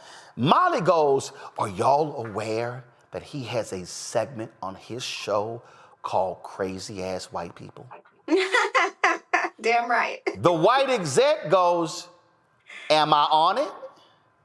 He goes, yes, we are aware. And it's a segment that's highlighting racist attacks on black people just trying to do their jobs. Molly, with the agency, tried to block the deal after the brand has already signed off. He goes, you know what? We're just going to pay him direct. Now, here was the crazy thing, Morgan. I had described this very issue to the CMO of the brand and others 4 months previously. They saw in real time how an agency will try to block a deal because you know what the agencies hate? The agency can't stand when you go to the client and the client issues a dictate because the agency, they want to decide how the client's money is spent. And they are pissed when you do that. That's right, Roland. My best advice to every single entrepreneur and founder that I talk to is it's okay to be difficult. The difficult people are the ones who win at the end of the day. I tell my sellers every single day, well, who is the decision maker behind the agency? I don't want to talk to the agency. The agency is going to execute. We're going to have a relationship with them, but they work for the client. So if you don't know who's actually signing the check to the agency, then you haven't done your job. You need to get in the field. You need to go to these meetings. You need to be super annoying. If you need me to send an email, you need me to set up a meeting when I'm in that city, I will do it because that is the only way that we've been able to survive a decade is actually going straight to the decision maker and making them uncomfortable. But 9 times out of 10, they don't know. They actually do not know what's going on behind the scenes because we are such a small rounding error in their total marketing budget. Even if they have all good intent, it's so small that they are literally like, oh, yeah, sure, we can give you $700,000 or $1 million because it's nothing actually compared to their total budget spend. This is my last question before you go to my panel here. So this, go to my iPad, Anthony. So this here is the Upfronts and New Fronts 2025 calendar. I just want people to understand, if y'all see how extensive this is. And you see all now you see right here, Reach TV, April 4th, 14th at 2 p.m. in New York. That's a black-owned company. We just can keep going. Y'all see all of this. So agencies and different media companies, they put on. Mirror Digital. There's one. Huh? Mirror Digital's black. Sheila Mormon. Okay, Mirror Digital right here. Let's see here. Okay, so you got all. So this is all April and May. And different deal. Now here's the other thing, Morgan. The agencies will invite brands. They also have these equity up front. So basically, Anthony, come back. So basically what they do is they don't invite us to the main show. So they created these equity up fronts. This is after George Floyd's death, for us to go present. And hell, we do that and we don't get no money from the equity up fronts. Has Blavity been invited by any agency to present at this year's upfronts?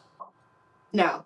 We were invited to the equity upfronts, which were a few weeks ago. So they're also not happening at the same time. So we're not in the city. You know, we fly into the city because our team's setting up meetings, but it's not designed for us to be a part of the ecosystem when the decisions are being made and the deals are being made. So for folks to understand, they created the equity upfronts for us to talk to diverse media, but the real upfronts is here, and they don't invite us to this. And I get, you know, I see what Mirror's trying to do, Sheila, and Reach TV as well. But guess what? You could spend a lot of money putting a whole show on, everything. Like, at the end of the day, are you getting any money in return? And more often than not, which is not, you ain't getting jack in return. You're spending, they don't mind you flying to New York and come and meet with them, and all you being rewarded with are meetings, or as my friend Todd Brown says, everybody in this meeting is being paid except me. Y'all are paid to be in the meeting. I'm paying to be in this meeting. Questions? Questions? Kelly, first. Sure. With the talk of DEI policies going away and things of that nature, how has the erasure of DEI policies, specifically in this industry, impacted your bottom line, if at all? And do you see, news of possible recession and things like that? How do you think that's going to be impacting your business as far as media and advertising dollars? Yeah, the Blavity brands are strong. We're one of the few publishers that has a diversity of brands because we have a variety of lifestyle brands and we have our publisher network. So our revenue is actually very strong compared to even last year or the year before. The reason for this is because even in downturns and recessions, we actually see an increase in advertising and spending, particularly for the types of products and services that people like to advertise to Black people, which is fast food and kind of things of that nature, entertainment. And I think when it comes to D&I, it's really interesting actually, because you see the news and the press on one side, and then I see an RFP and an IO come in on the other side from that same company. So, Roland, I don't know if that's been your experience, but so far that's what we've been seeing is that there's a lot of politicking. And then at the end of the day, they still need growth for their business. And Black people are one of the undertapped markets in this country. And so they know we can potentially grow our top and bottom line by getting more Black customers. Yeah, indeed. Omekongo. Thank you so much, Mr. Mon, for all of your incredible work over the years. My question to you is, similar to when we see what's happening with the Trump administration, we start to see a rise in more Black people applying to HBCUs and the like. Do you see a larger turn towards Black-owned media when these attacks from the Trump administration are happening as well? Or is there sort of like a problem? Do your numbers pretty much stay the same? Our traffic has gone up year over year. And I do believe that the reason that that's happened is because people are looking for a source of truth when there's so much misinformation and propaganda going on mainstream news. The moment that the mainstream news basically showed us, hey, we're going to be beholden to the Trump administration. We're going to let go of people like Joy Reid. We're going to let go of people who are like tellers of truth. That was the moment that I think Black people said, okay, I need to switch my information input. So our newsletter goes out every single day to 1 million plus people. And that is a place where people are able to get the news and information. One of the challenges that we have is how do you finance the news and information that is chronically underfunded, knowing what I talked about earlier in terms of keyword blocking, that has not changed. So how do we manage that? That's something that we're actively working through. I mean, I love your guys' model in terms of having direct contributions. We've talked about doing that, but really trying to figure out how can we strengthen our financing for reporting, which is very different than lifestyle content. Yep, absolutely. Teresa. So Morgan, thank you so much for coming on. I am definitely an admirer of your work. I am in the PR space, so I have been on the other end of making sure that some of those media ad buys go out. I know you guys have I think you call it like Blavity Fest, and you have it every year. How have you seen some of the turnout in terms of like, interested individuals and those who are sponsoring the event, especially since Donald Trump came into office? Yeah, Blavity Fest is at the end of May, and May 31st, June 1st in Atlanta. Bringing it straight to the people. We've got lineup with 2 Chainz and Kirk Franklin and tons of incredible speakers that'll be there. Sponsors are not bullish. I do think that there's been a bit of a pullback on anything that they can't measure the return on investment. So we're seeing more and more of our partners ask for things that they can track, which is, digital display advertising, social media, creator posts, influencer posts, things like that, and less of things that were brand affiliation or brand association plays, like a sponsorship of a festival. The good news is that festivals do have ticket sales, and I believe that the Atlanta audience, people in Alabama, the Carolinas are going to come in droves to be able to come together and celebrate, especially when, it's a rough economy right now. And I think people want to be together. Go ahead. Bring that to Philly. We need that in Philadelphia here. So you guys got the Roots Festival, which I think is pretty strong. It's good, but I think Blavity offers a little bit more programming than entertainment and music. Yes. Yep, true that. Last question I have for you, and I had this conversation over the weekend, Morgan. What has been your experience in trying to collaborate with other Black-owned media brands? I was talking to somebody over the weekend about this, and I said, listen. I think for a lot of the larger ones, they want to live in silos. They don't want to partner. They see people as upstarts. I said the bottom line is with 13% of the population, we should be going into these places, operating as a collective, and then going in asking for a large number, and then we split the money up later. But I think a huge problem is that there are too many people. They want to be the only one. They think they can eat all of it. I said Disney can't eat all of it. Comcast can't eat all of it. I have a very simple philosophy. I want everybody to eat. I want Blavity to eat. I want Black Enterprise to eat. I want Urban One to eat. I want Revolt to eat. I want Black Papers to eat. I want us to eat. There's actually enough, and if we operate in the collective, I think we can take down more. The problem is, it's a bunch of folk with ego who do not actually want to collaborate and don't want to partner. What has been your experience? Roland, every year, behind closed doors, I try to buy or sell myself to another company because I truly believe that we will only win if we consolidate. I've done 3 acquisitions in the last 10 years of Black-owned businesses, bringing them under the Blavity fold, and I believe that it's the right way to grow and scale. Pretty much everyone that you've named, I've talked to, but to your point, they're comfortable. Some of these are family businesses. Most of them at this point are family businesses owned by wealthy individuals or families that have $700 million plus in net worth. So they want the power. They want the power of the distribution channel so that they can be the kingmakers.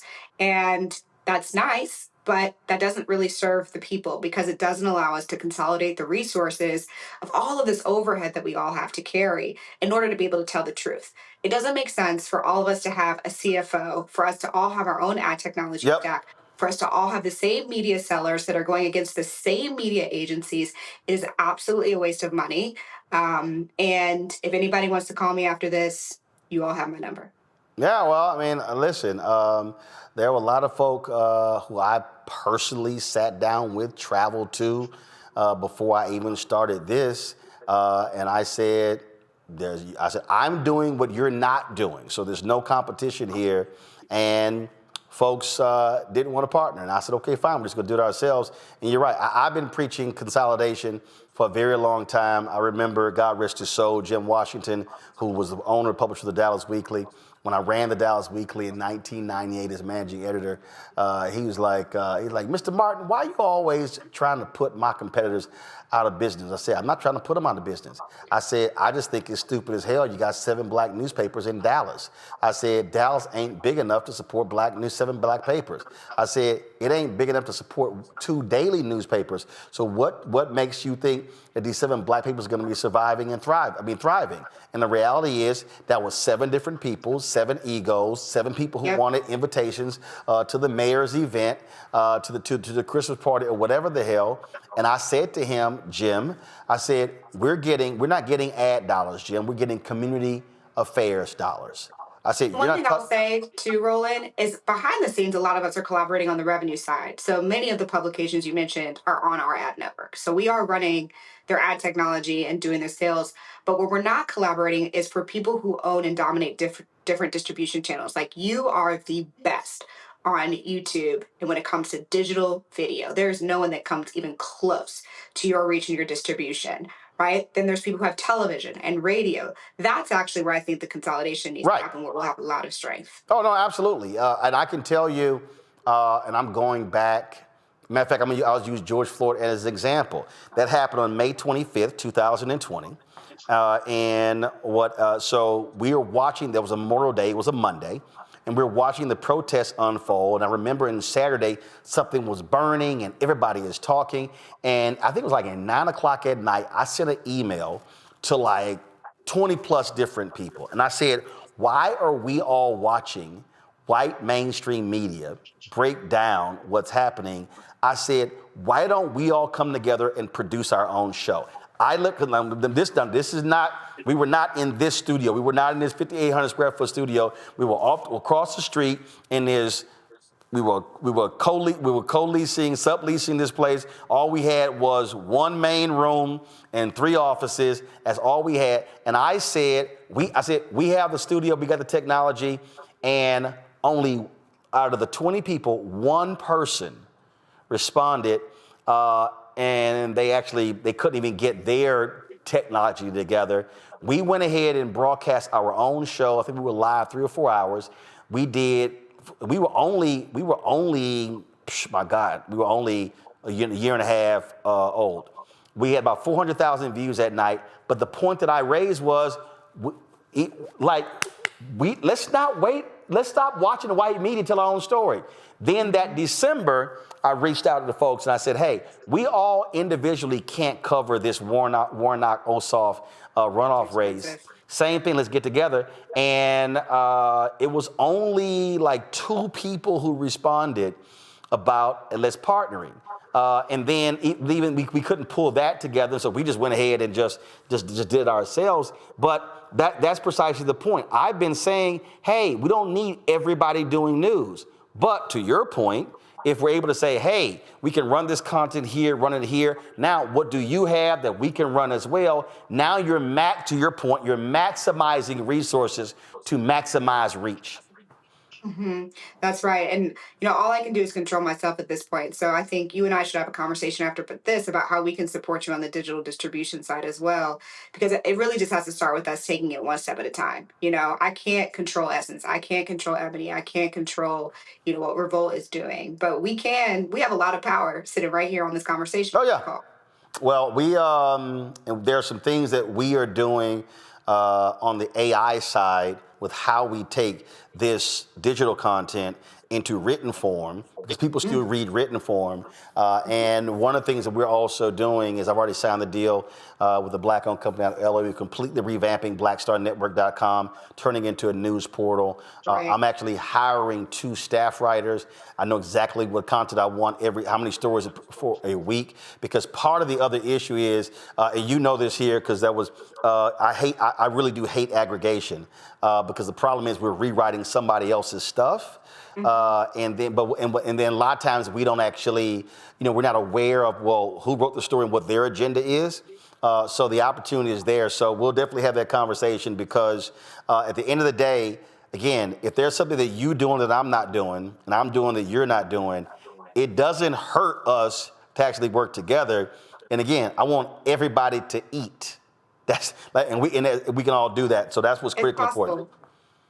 Looking forward to it. All right, Morgan, appreciate it. Oh, first of all, again, you said the conference. When was it? You said at the end of Blavity Fest. Yes, May 31st, June 1st, Atlanta. Get your tickets now, blavityfest.com. Is that Memorial Day weekend? Is that the same time? It's the weekend after. Oh, it's the weekend after. Got it. Okay. All right. So May 31st, June 1st? That's right. Okay. All right, Morgan, we appreciate it. Thanks a lot. Thanks, everyone. All right, gonna go to a break. When we come back, a couple of more things we want to talk about that you need to be aware of. You're watching Roland Martin Unfiltered right here on the Black Star Network. This week on The Other Side of Change. The attacks on education, book bans, and what it means for us. Our guest, Aaliyah Logan, who will join us talking about what are the implications for the lack of investment in education, both locally and internationally, and what this will mean for future generations. Fighting back against any of the administration's attempt to essentially make sure that people are uneducated and destroy history and make sure you forget history and historical things that have happened. Check us out on The Other Side of Change, only on the Black Star Network. Farquhar, executive producer of Proud Family. Bruce Smith, creator and executive producer of The Proud Family, Louder and Prouder. And you're watching Roland Martin Unfiltered.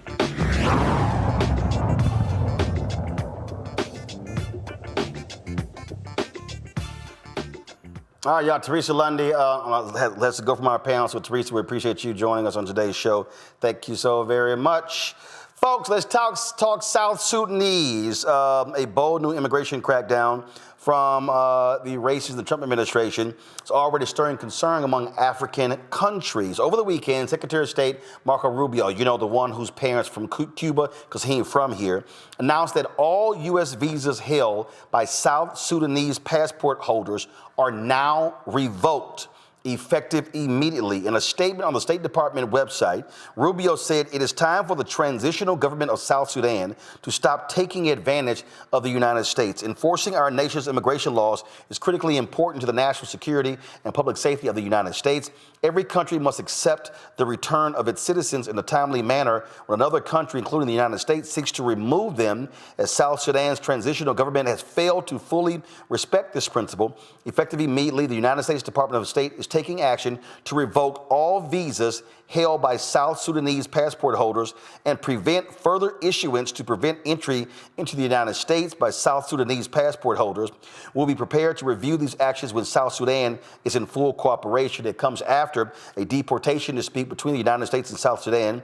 Washington says the African nation refused to accept the return of one individual, and now an entire community is paying the price. During a news conference, South Sudan's foreign minister responded to this revocation by the United States. The government of South Sudan has noted the United States announcement on April 5th, 2025, regarding the immediate revocation of visas for South Sudanese passport holders. This decision was made as a consequence of what was described as the failure of South Sudan's transitional government to accept the return of its repatriated citizens in a timely manner. We would like to clarify that the government of South Sudan has consistently maintained open communication and cooperation with U.S. authorities regarding immigration and deportation matters. The government welcomes all its citizens, whether they are returning voluntarily or through deportation processes. It is imperative to highlight that South Sudan has consistently demonstrated goodwill and cooperation with the United States on immigration and deportation issues. In this context, the South Sudanese Embassy in Washington, D.C. has issued emergency travel documents for 21 out of 23 individuals identified by U.S. authorities, with some successfully repatriated and admitted into South Sudan without issue. Of the 2 individuals confirmed as non-South Sudanese nationals, one is a Congolese citizen, namely Mr. Makula Kintu, and the other is a Sudanese national. The government deeply regrets that despite this history of collaboration and partnership, South Sudan now faces a broad revocation of visas based on an isolated incident involving misrepresentation by an individual who is not a South Sudanese national.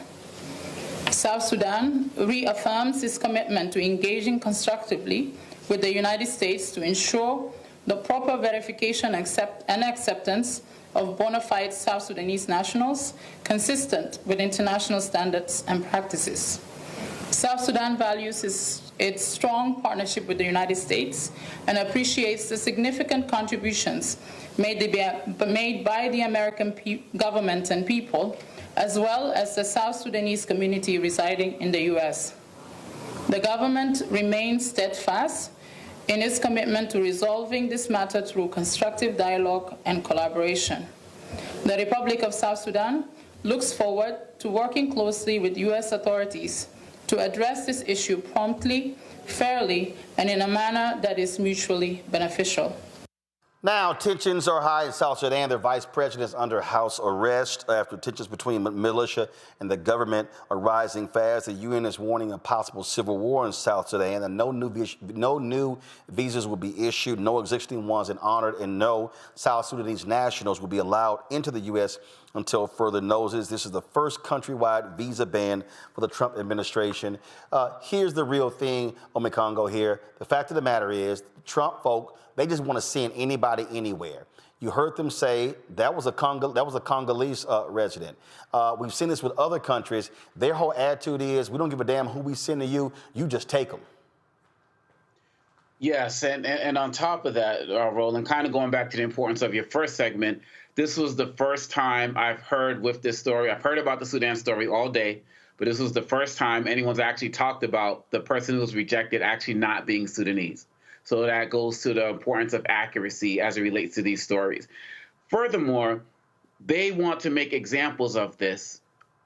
And you know why I'm kind of like a little bit out of it right now? Because my mind is, as I'm thinking of the Duke basketball player Malouak, who's Southern Sudanese. And I'm wondering, like, are they gonna make an example out of him? You know, he's at Duke, and that's where Stephen Miller went, and he probably doesn't think black people should go to Duke or something. But this is when people need to rally together, because it's another example of Trump also starting with small nations and small countries that he thinks that people aren't going to give a damn about. And if you think that is only going to be South Sudan, it's going to be other countries. So this is the time when people need to rally around, have accuracy, respect other countries' sovereignty, and just like you're doing with, El Salvador, not just shipping people wherever you feel like you can ship them. People need to stand for their sovereign borders. This administration has no patience, and they just want to make examples out of everybody. And I'm really interested to see what's going to happen at Duke if they're going to try to make an example out of him. Roland, there are less than 50 visas that have been issued to South Sudanese here in the United States, right? This is who they want to target. It's not surprising. We got to stand together. Kelly, real simple. This is called African nations are shithole countries. That's what Donald Trump thinks. And we're going to make an example out of you shithole, your shithole country. That's all this is.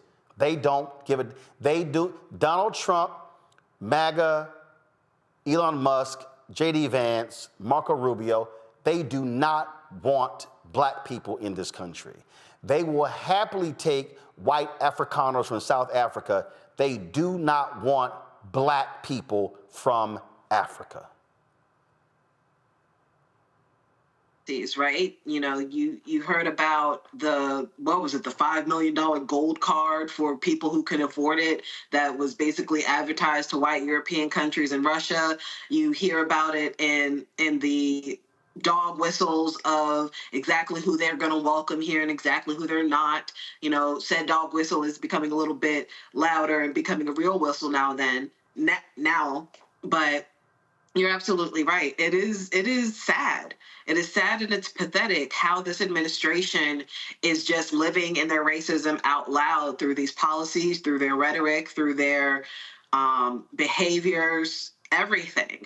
But what I am more concerned about now is after this administration, should there be an after to this administration, we have to think about how these countries are going to treat us from here on out, because it can't be a foreign policy where they are treating us well, president by president by president, especially when our administration ideologies have been so mercurial from presidency to presidency as of late. They, like these other countries, Sudan, the European Union and the like, they're going to have to basically reframe how they see the United States from here on out, because they can't afford to govern their foreign policies based off of specifically who's in office at the time. There has to be some type of uniformity on their end. So what does that mean for us? If I were in their shoes, we would be treated like a third world country until there was a new history of decent behavior. And right now we don't have that. And we haven't had that for at least a decade and a half, as far as how mercurial and flip-floppy we have been as far as foreign policy is concerned. So my concern isn't just about Sudan. While it is terrible, this is a now problem. But what are the implications of this? It is how other countries are going to be viewing us. Sudan has partnerships with other countries. You know what I'm saying? Like, we're not the only country that has business with Sudan, who has diplomatic relations with South Sudan. So how are those countries looking at us? How are those countries going to converse with us and be diplomatic with us? Are they going to be diplomatic with us from here on out? And right now, I am looking at a pattern of hostility, not just towards Black countries, but frankly towards the world that isn't Russia. And that's very concerning. Absolutely, absolutely. All right. Omakongo, Kelly, we appreciate both of you being on today's show. Thank you so very much. Again, appreciate Teresa as well. Folks, tomorrow we're going to talk about a lawsuit against St. Augustine's University. Of course, we're going to be there on Friday in Raleigh, North Carolina. So the school having more drama. Now you got to spend more money on legal fees. So it's like, what the hell is going on? We'll tell you about that tomorrow. Don't forget the town hall. Doors open at 5 p.m. Martin Street Baptist Church. No, they're not naming the church after me because we're coming. That's the name of the church. So we're going to be there in the fellowship hall there, broadcasting live. So we want everybody in Raleigh, come on out. I'll be signing copies of my book, White Fear. If you are a graduate, faculty, student, staff of St. Augustine's, we want to see you in the house. I know my Alpha brothers are going to be there. They've been spreading the word as well. So we look forward to, again, broadcasting from there on Friday. So also tomorrow we're going to talk about, remember we showed the racist video of Marjorie Taylor Greene's ex-husband? Well, now that racist is apologizing for verbally attacking a couple of Muslim women as they were praying, minding their own business. And so we'll have that for you tomorrow as well.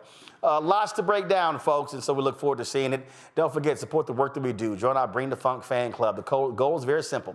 We want 20,000 people, of course, supporting us on average, $50 each, which is $4.19 a month, 13 cents a day.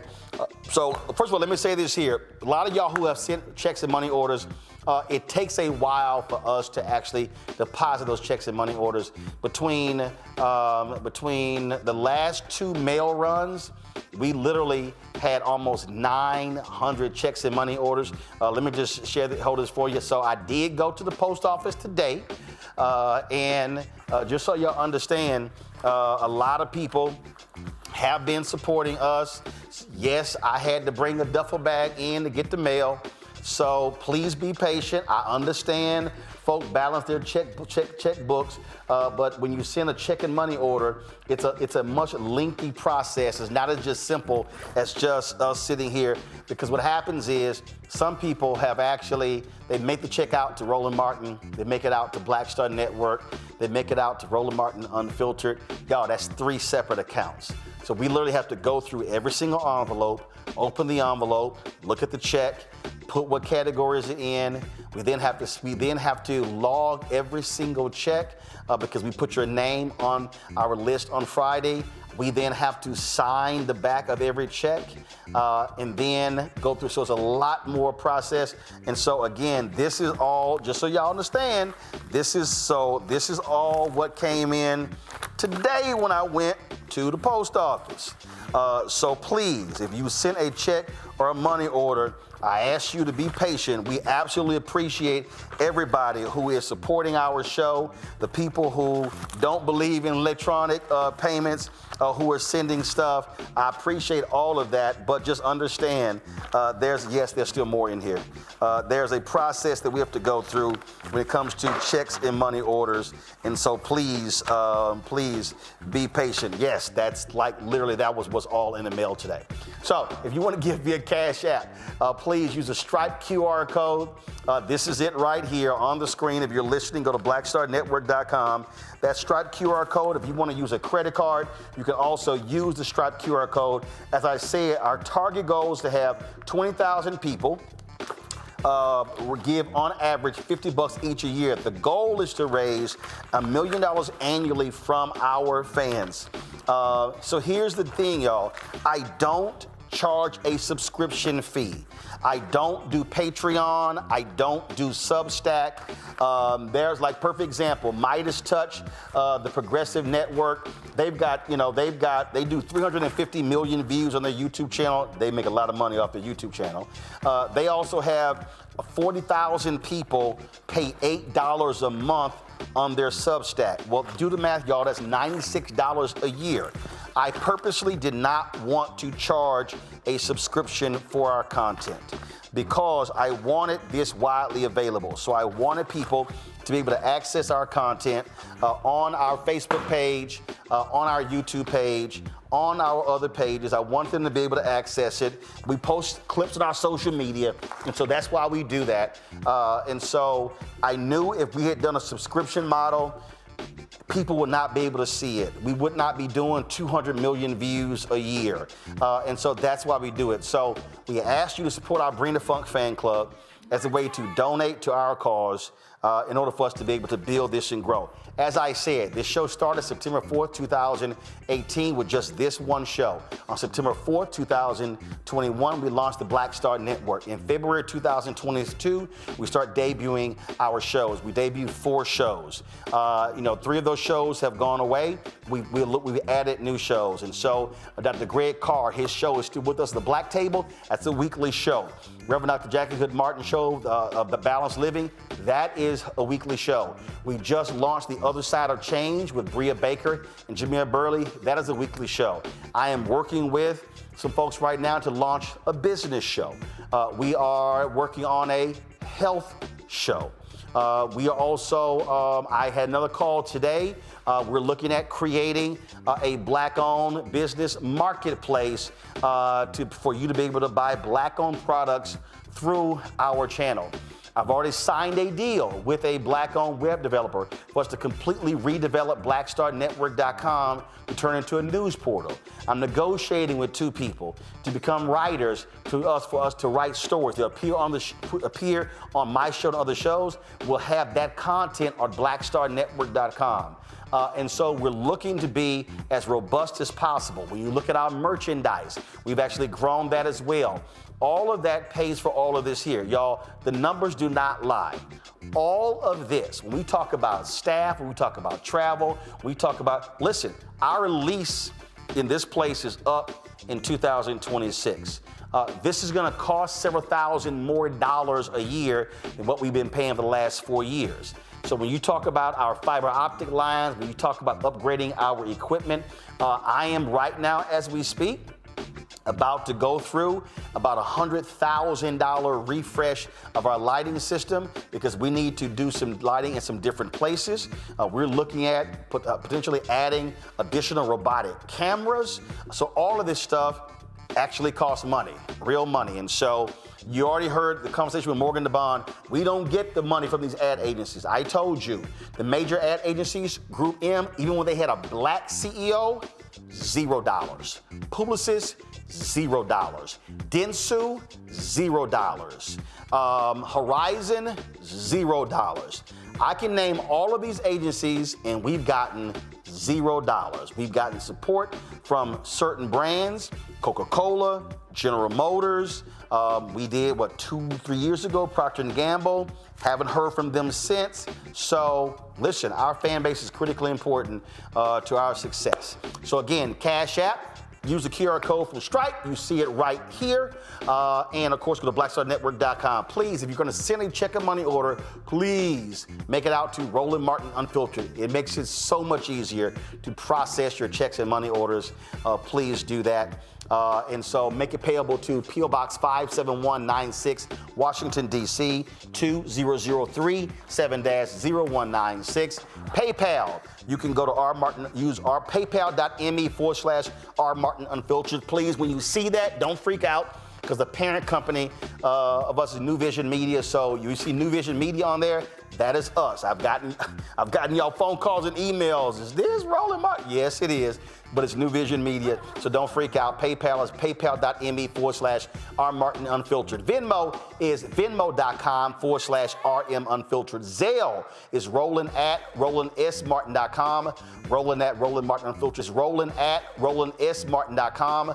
Roland@RolandMartinUnfiltered.com. When you buy our merchandise, our hoodies, our crew necks, our t-shirts, wall art, mugs, those are dollars that we also split between the company as well as us as well. And so please, and also if you got a picture of your hat or your shirt, post it on social or email it to me at Roland@RolandSMartin.com or Roland@RolandMartinUnfiltered.com, and we'll show it on the air. Get our 2 newest shirts, hashtag we tried to tell you, FAFO 2025. Also, don't blame me. I voted for the black woman. Go to RolandMartin.creator-spring.com. The QR code is there as well. Or go to BlackStarNetwork.com. When you get my book, White Fear, How the Browning of America is Making White Folks Lose their minds, proceeds from that book go right into the show as well. And so you can get from these online stores, bookstores. You saw we took Target off because we are not supporting Target until they accept the demands laid out in targetfast.org. If you want the audio version I read on Audible, download it from there as well. Also, download the Black Star Network app, Apple phone, Android phone, Apple TV, Android TV, Roku, Amazon Fire TV, Xbox One, Samsung Smart TV. All of y'all folks who are on YouTube, hit that like button, y'all, because that helps the algorithm to share our videos. And lastly, download the Black Star Network app. Now, here's the piece. We want you watching on the show on YouTube because we generate more money on YouTube. We don't generate money from the app. We have the app as our way of being able to have a platform that if anybody says that our stuff cannot run, we will always have our own channel. That's why we have our app. The app costs me $150,000 a year. Why do we do it that way? It's because we want to be independent. So if YouTube or Facebook or anybody says, nah, we ain't running it, we're like, cool, we still gonna run it. So download Black Star Network app, Apple phone, Android phone, Apple TV, Android TV, Roku, Amazon Fire TV, Xbox One, Samsung Smart TV, and of course, download Fanbase, get Fanbase. Get the app. We're trying to build it to another 1 million followers. $11.4 million has already been raised. The goal is 17 million. Go to startengine.com/fanbase. Y'all, that's it. I will see. Anybody have a birthday? Anybody anybody birthday? Anybody my family birthday? My daddy birthday later month. I'm trying to, what you want? What do you want? What? Is one of y'all birthdays or something? Don't nobody care about y'all Deltaversary? I got 2 Howard University talking about our Deltaversary come up. Do y'all see what this is? This is the only, I got two Deltas and a Sigma in the control room. It does not matter. They don't get shout outs. The only versary that's gonna get a shout out is on April 27th when I celebrate my 36th year in Alpha Phi Alpha Fraternity Incorporated. So the rest of y'all, first of all, don't be saying damn, because that's how you get paid. So don't be doing that Kevin Hart damn, okay, because you don't be saying damn when that check come in. See, oh, that was done. I want to hear it. I don't want to hear. I don't care. Okay. Yeah. I send y'all ass home for good. Y'all gonna be saying, damn. Yeah, I thought so. Now they like, oh no, that wasn't me. All right, y'all. That's it. I'm gonna see y'all tomorrow. Right here. Also, we're gonna have for you Bishop William Barber. He spoke Saturday at the Indivisible March. We're gonna play for you his comments from that march as well. So it's a lot I had to get to. Y'all, this could have been an easily 3-4 hour show, but we gotta go home. I'll see y'all tomorrow right here on Black Owned, Unfiltered, Unapologetic. Y'all know how we do it. Black Star Network. Holla! Black Star Network is here. Oh, no punch! I'm real revolutionary right now. Thank you for being the voice of Black America. All momentum we have now, we have to keep this going. The video looks phenomenal. See, there's a difference between Black Star Network and Black-owned media and something like CNN. You can't be Black-owned media and be scared. It's time to be smart. Bring your eyeballs home. You dig?